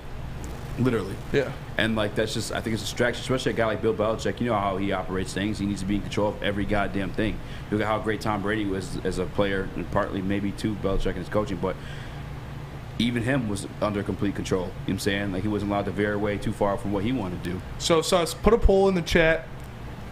Who do you feel more comfortable as for your backup quarterback? David Blau or Cam Newton? Cam Newton doesn't have a hot wife. No, I'm kidding. That's true. A hot Colombian wife, too. Is Cam Newton's wife the fastest woman in the world? No. And that's, everybody's saying no. Everybody's saying no. We don't need that. We don't need that. Like, I'm over the ego thing. I'm over the too much baggage. He's a better football player than David Blau and Tim Boyle. And I would want a better football player as my backup. Flat. Yeah, I don't think football works that way. I mean, look at Antonio Brown, one of the coldest wide receivers. That's completely different. But no, though, because he at skill-wise. Yeah, but Cam Newton didn't run off the field naked flipping the bird to people. That is completely different. But he's on that radar, though. No, he's not. Nobody's on Antonio Brown's radar. Yeah, Antonio Brown's a nut not job. Antonio Brown's radar, but he's on that. I'm not saying he's the same as Antonio Brown, but I'm saying that's like football is just that. You know what I'm saying? Like you need the team. It's a team. It's the most team game out of I think maybe hockey be second. No, easily football number one. No, football number one. But I'm saying probably baseball. Two, yeah, baseball. Yeah. Yes, baseball. You need a team to win in baseball. I mean, the team win all sports, but I feel baseball. Why hasn't Mike Trout ever won a World Series? One of the best players in the history of baseball. Him and Shohei Ohtani, they're way under 500. Baseball is a team sport. They're teammates. Exactly. That's two of the best players in baseball on the same team, and their team is still trash. Baseball is a team sport. Yeah. You can't win baseball with one guy. I'm talking about just terms like chemistry, though. What? Like baseball, you need individual performances from your teammates, yes. But like chemistry, like a unison type thing. Yeah. That's what I'm talking about. But football is like that more than any other sport. 100%. Football is the ultimate team sport. And I feel like Cam just puts a bit of a wrinkle in there, especially with what we're trying to build. I mean, like Jared Goff's already, I'm not trying to be disrespectful, but it's already a hard product to buy in. When, you know what I'm saying? Like you saw what Michael Brocker said when he got traded. He's like, finally, we got a goddamn quarterback in this bitch. They're like, hey, you're headed to Detroit too, buddy. Oh, I was joking. I love Jared Goff. I love me some Jared Goff. Shoot. No, yeah, like it's already a hard sell on Jared Goff. You can't bring in Cam Newton who's gonna like. It's just you can't. Cam's a different story. If Goff went down completely, 100% you pick up the phone. And again, I'm pick hoping up the phone, baby. 100%. I'm hoping Cam Newton has like one of those like because he's weird like that. Has one of like, rotary phones. Yeah, rotary boys. Yeah. As a cell phone though, he's just hanging off his back pocket. No, but if Goff went down, you're calling Cam Newton 100% without question. Before I let David Blau or Tim Boyle touch a goddamn football. So what's the point of not having him on the roster already? Well, I think everything I just said. Yeah, I think it's like an ego thing. Like you don't want to have him just like waiting. You know what I mean? On your team, having that roster spot. I think what he's saying is like you want him, kind of like okay, we need you.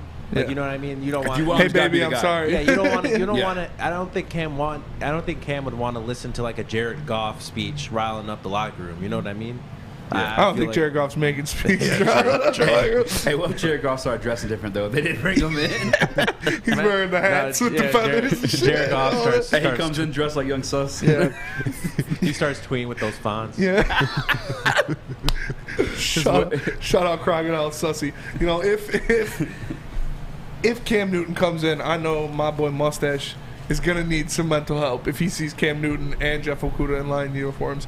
And if he does, he can hit up SMA or the Sports Marketing Agency, because the Sports Marketing Agency helps spread awareness about mental health and substance abuse. Their new podcast, This is the F Word, helps spread awareness of fentanyl and other addictions.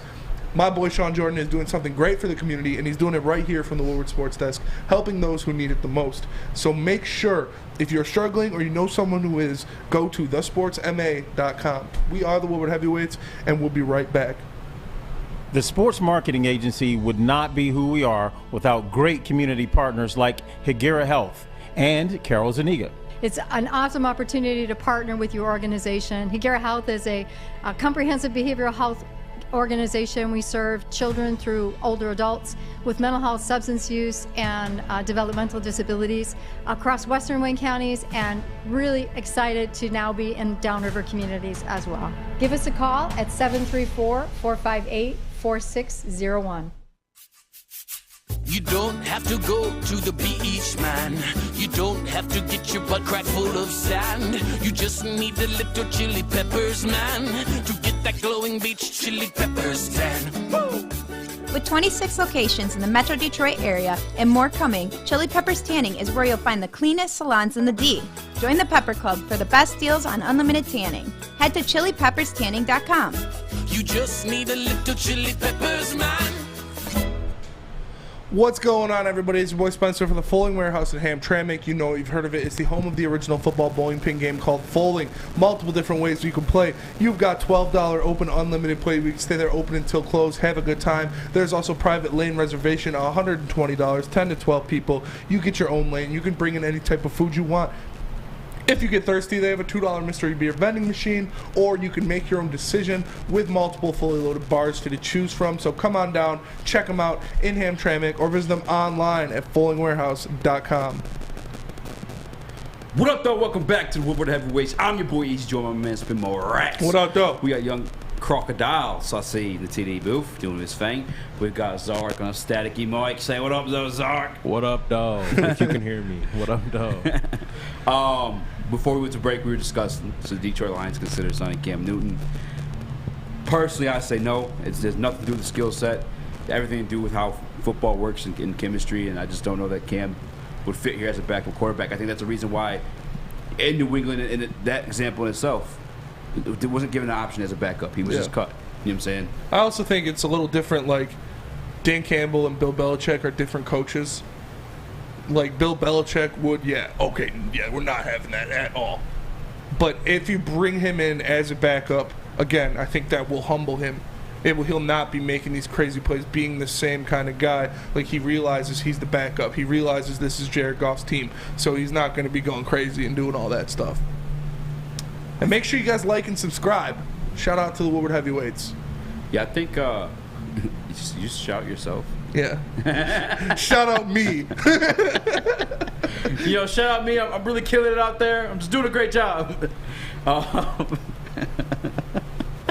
Who needs more recognition? Me. Shout out to me. Yeah. You know who does a great job? I do.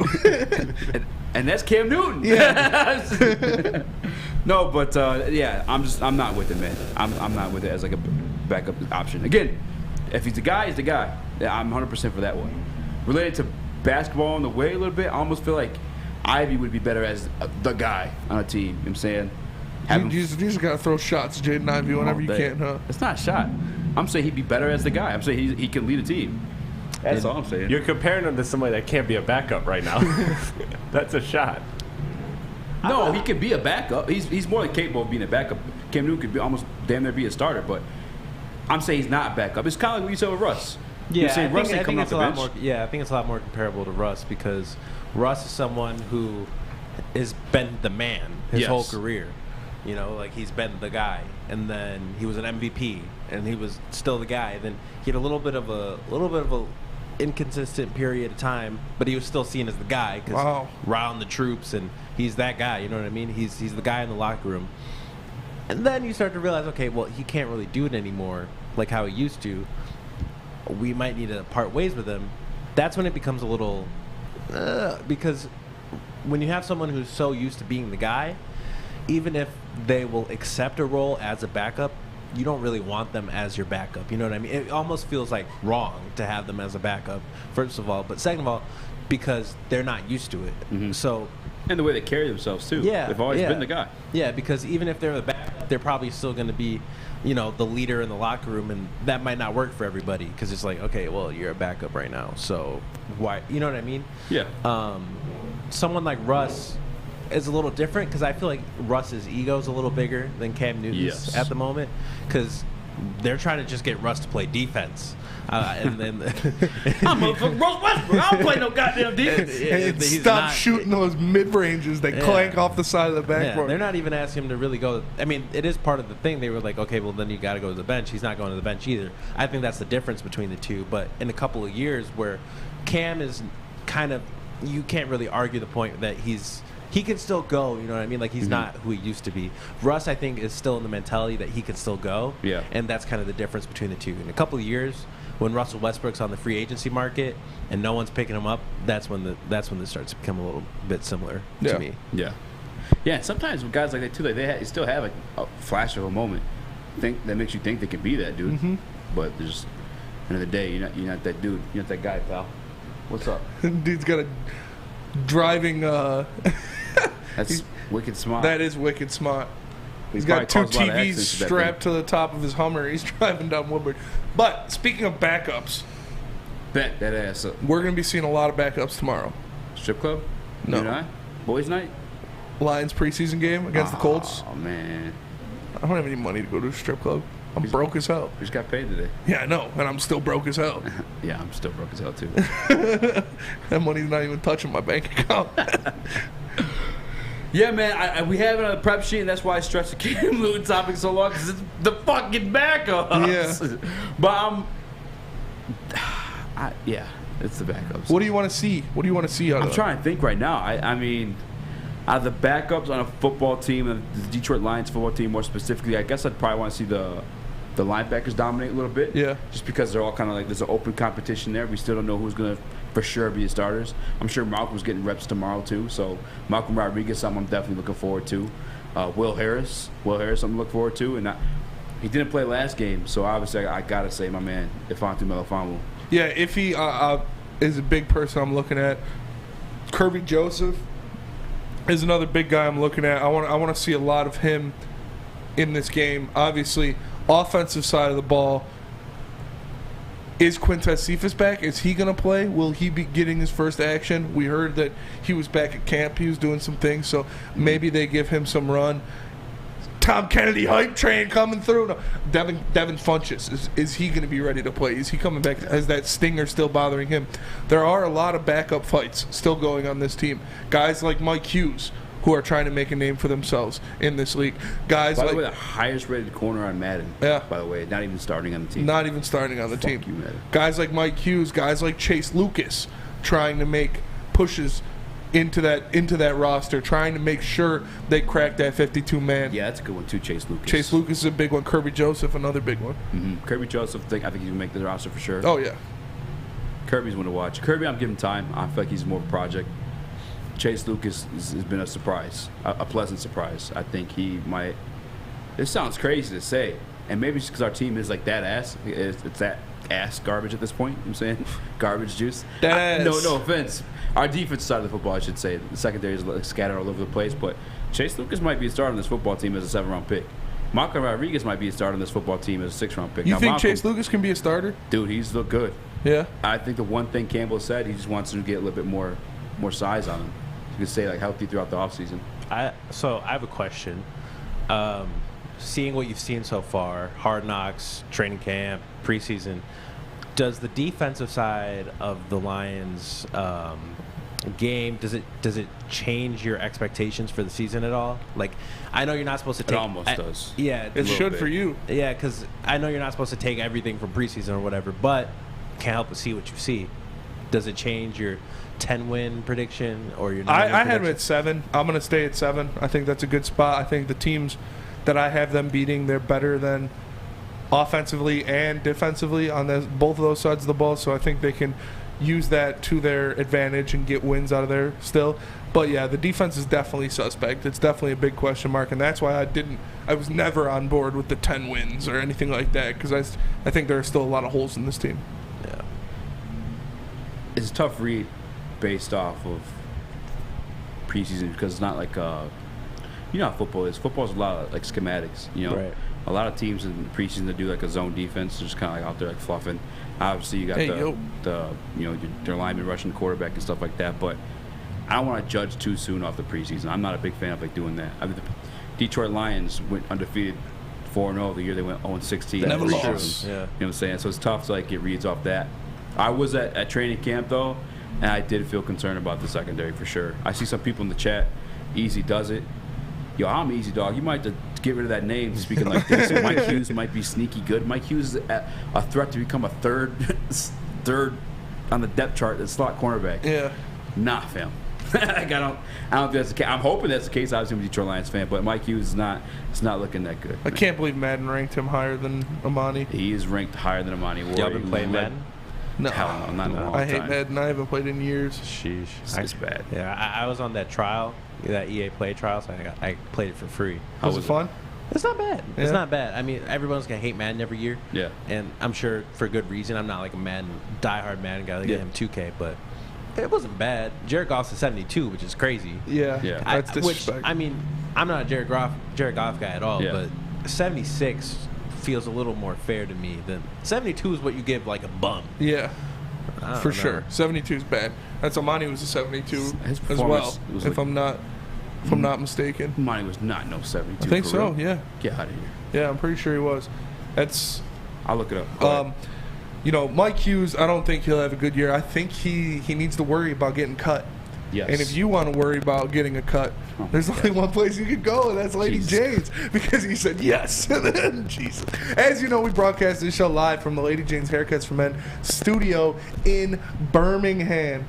It's definitely awesome to get off the air. You know, if I want to take some inches off, maybe clean up my dead ends a little bit, I can sit in one of those chairs, and I know my girls Alyssa or Megan will take care of me. I highly recommend you get to a Lady Jane's Haircuts for Men near you and let them treat you like a king as well. They are open 10 to 8, 7 days a week. You can walk in anytime, relax, watch your favorite team play, and before you know it, your hair will be game ready. Like I said, get into Lady Jane's, open 10 to 8, 7 days a week. You can walk in anytime, including tomorrow during the Dream Cruise. First 101 customers will get a free haircut. So check them out, because at Lady Jane's, it's wicked awesome.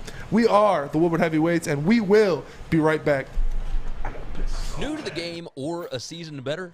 OddsTrader.com has everything you need to make the right bet ahead of kickoff. Begin your handicapping journey with OddsTrader. Improve your edge by finding the best price on every game from sportsbooks in your backyard. Take advantage of the numerous sign-up bonus offers to pad your bankroll. Dive into key game statistics, player performance, and even account for the projected game day weather. Best of all, you can use the OddsTrader bet tracker to keep a log of your action. Welcome to OddsTrader, and best of luck. Hi, I'm John from Better Rate Mortgage, and to me, family is more than blood. That's why I have the biggest family in Metro Detroit. If you're looking to buy a house or refinance and need a loan, come get treated better than family by me and our entire team here at Better Rate Mortgage. We pride ourselves on giving you better advice, better service, and a better loan experience. That's why we are Better Rate. If you're looking for a new mortgage, come get treated like family. Actually, better with Better Rate Mortgage. Visit us at mybetterrate.com or call at 248-480-4467 today. Make sure you're listening to Woodward Sports all day long. Start your morning with the Morning Woodward Show. Spend middays with Big D Energy. Watch and listen your drive home with the Bottom Line. And don't forget about Woodward Bets Daily. All live, all right here on the Woodward Sports Network. We don't like to brag that we are the toughest sports network in Detroit, but we do have a guy named Darren McCarty on our side. Lemieux and McCarty, who've had a good knockdown drag up. There they go, right on the whistle. They were talking to one another. Woodward Sports. Woodward Avenue, the first paved road in America. Woodward Sports, the first sports network born in Detroit and made for Detroit.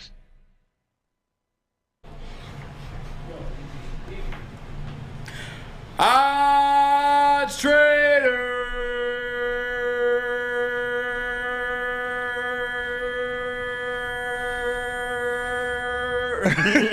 OddsTrader.com's #1 site for your game day bets, play-by-play updates, live scores, and the best price in every game from multiple sports books. Make sure you guys go to OddsTrader.com for the best odds, guys. If you're spending your money, be smart.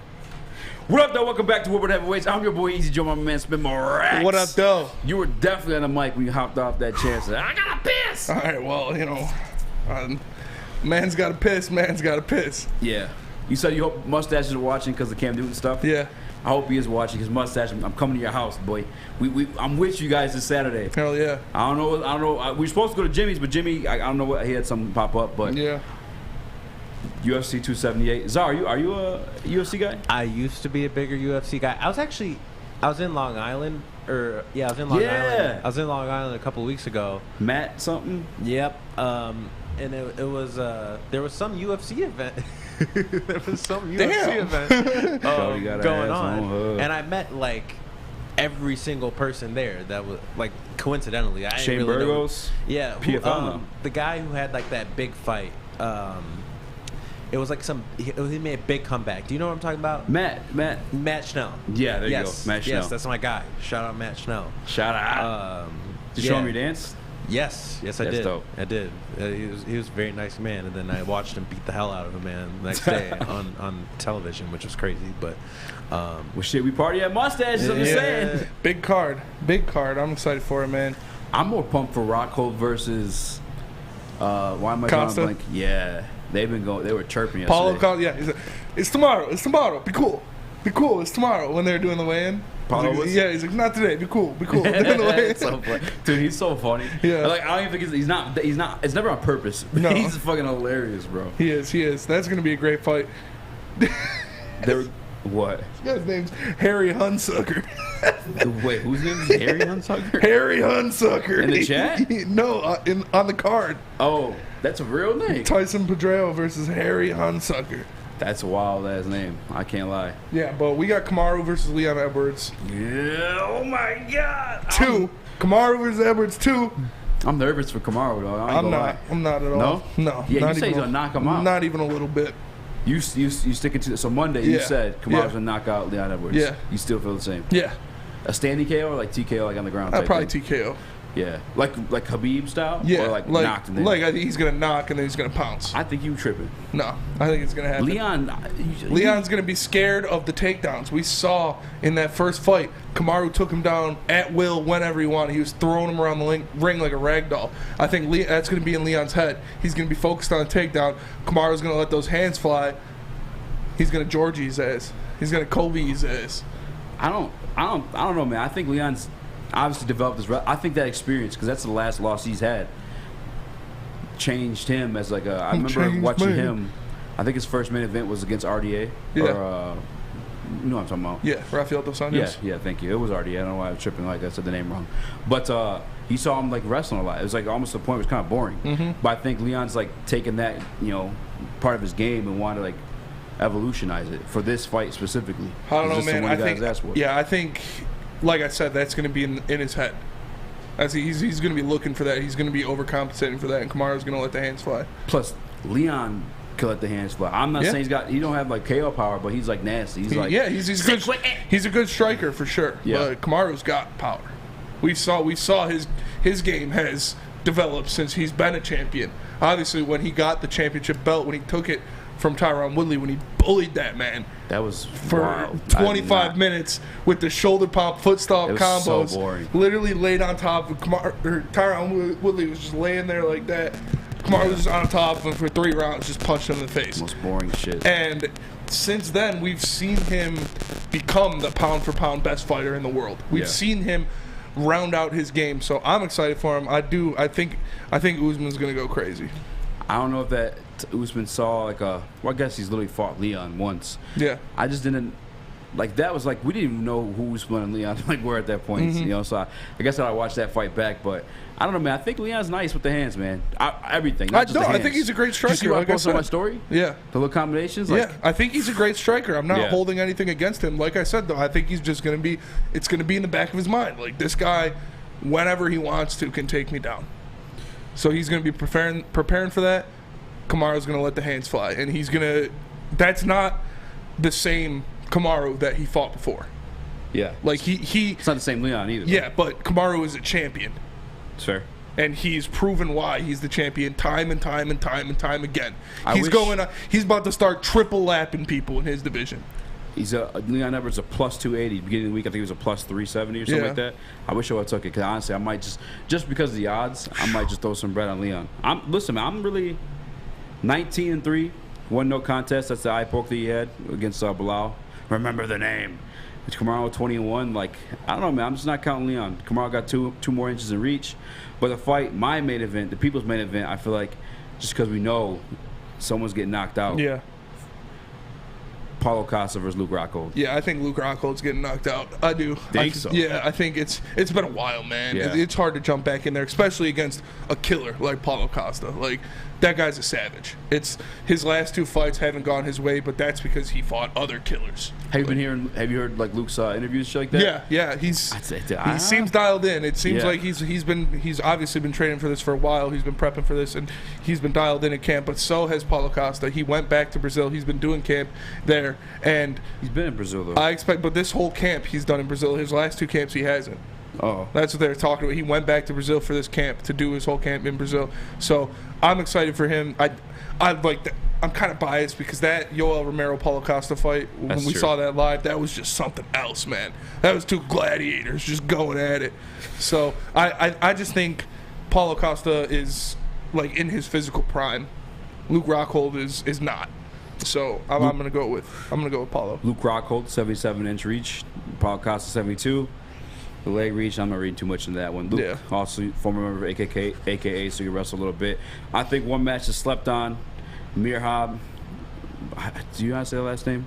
Wahabi? Yeah, I don't know. Versus Jose Aldo, goated, bro. 31-7. It's one of those guys you look back and be like, I'm like thankful I got to watch that dude compete. For sure, Jose Aldo's one of the goats. I think he'll win. I think he'll get a win there. I'm with you. It's tough to go against him, but that'll do it for us today on the Woodward Heavyweights show. We appreciate you guys for tapping in with us all week. Make sure you like, make sure you subscribe, make sure you share the stream. Tell your friends, tell your family. Make a fake account for your grandma. Make sure she's watching the Woodward Heavyweights. As you know, we are here Monday through Friday, 5 to 7 p.m. Make sure you come check us out. For the man to the left of me, the one, the only, Speak Easy. For young Sustophile Crocodile Dundee, Sussy. sitting in the chat, or sitting holding it down in the TD booth. For our boy Zurich on the chair. For Rig, bringing in that pickle pizza and chilling with us. My name is Spencer Reister. We are the Woodward Heavyweights, and we'll catch you guys on Monday. Peace.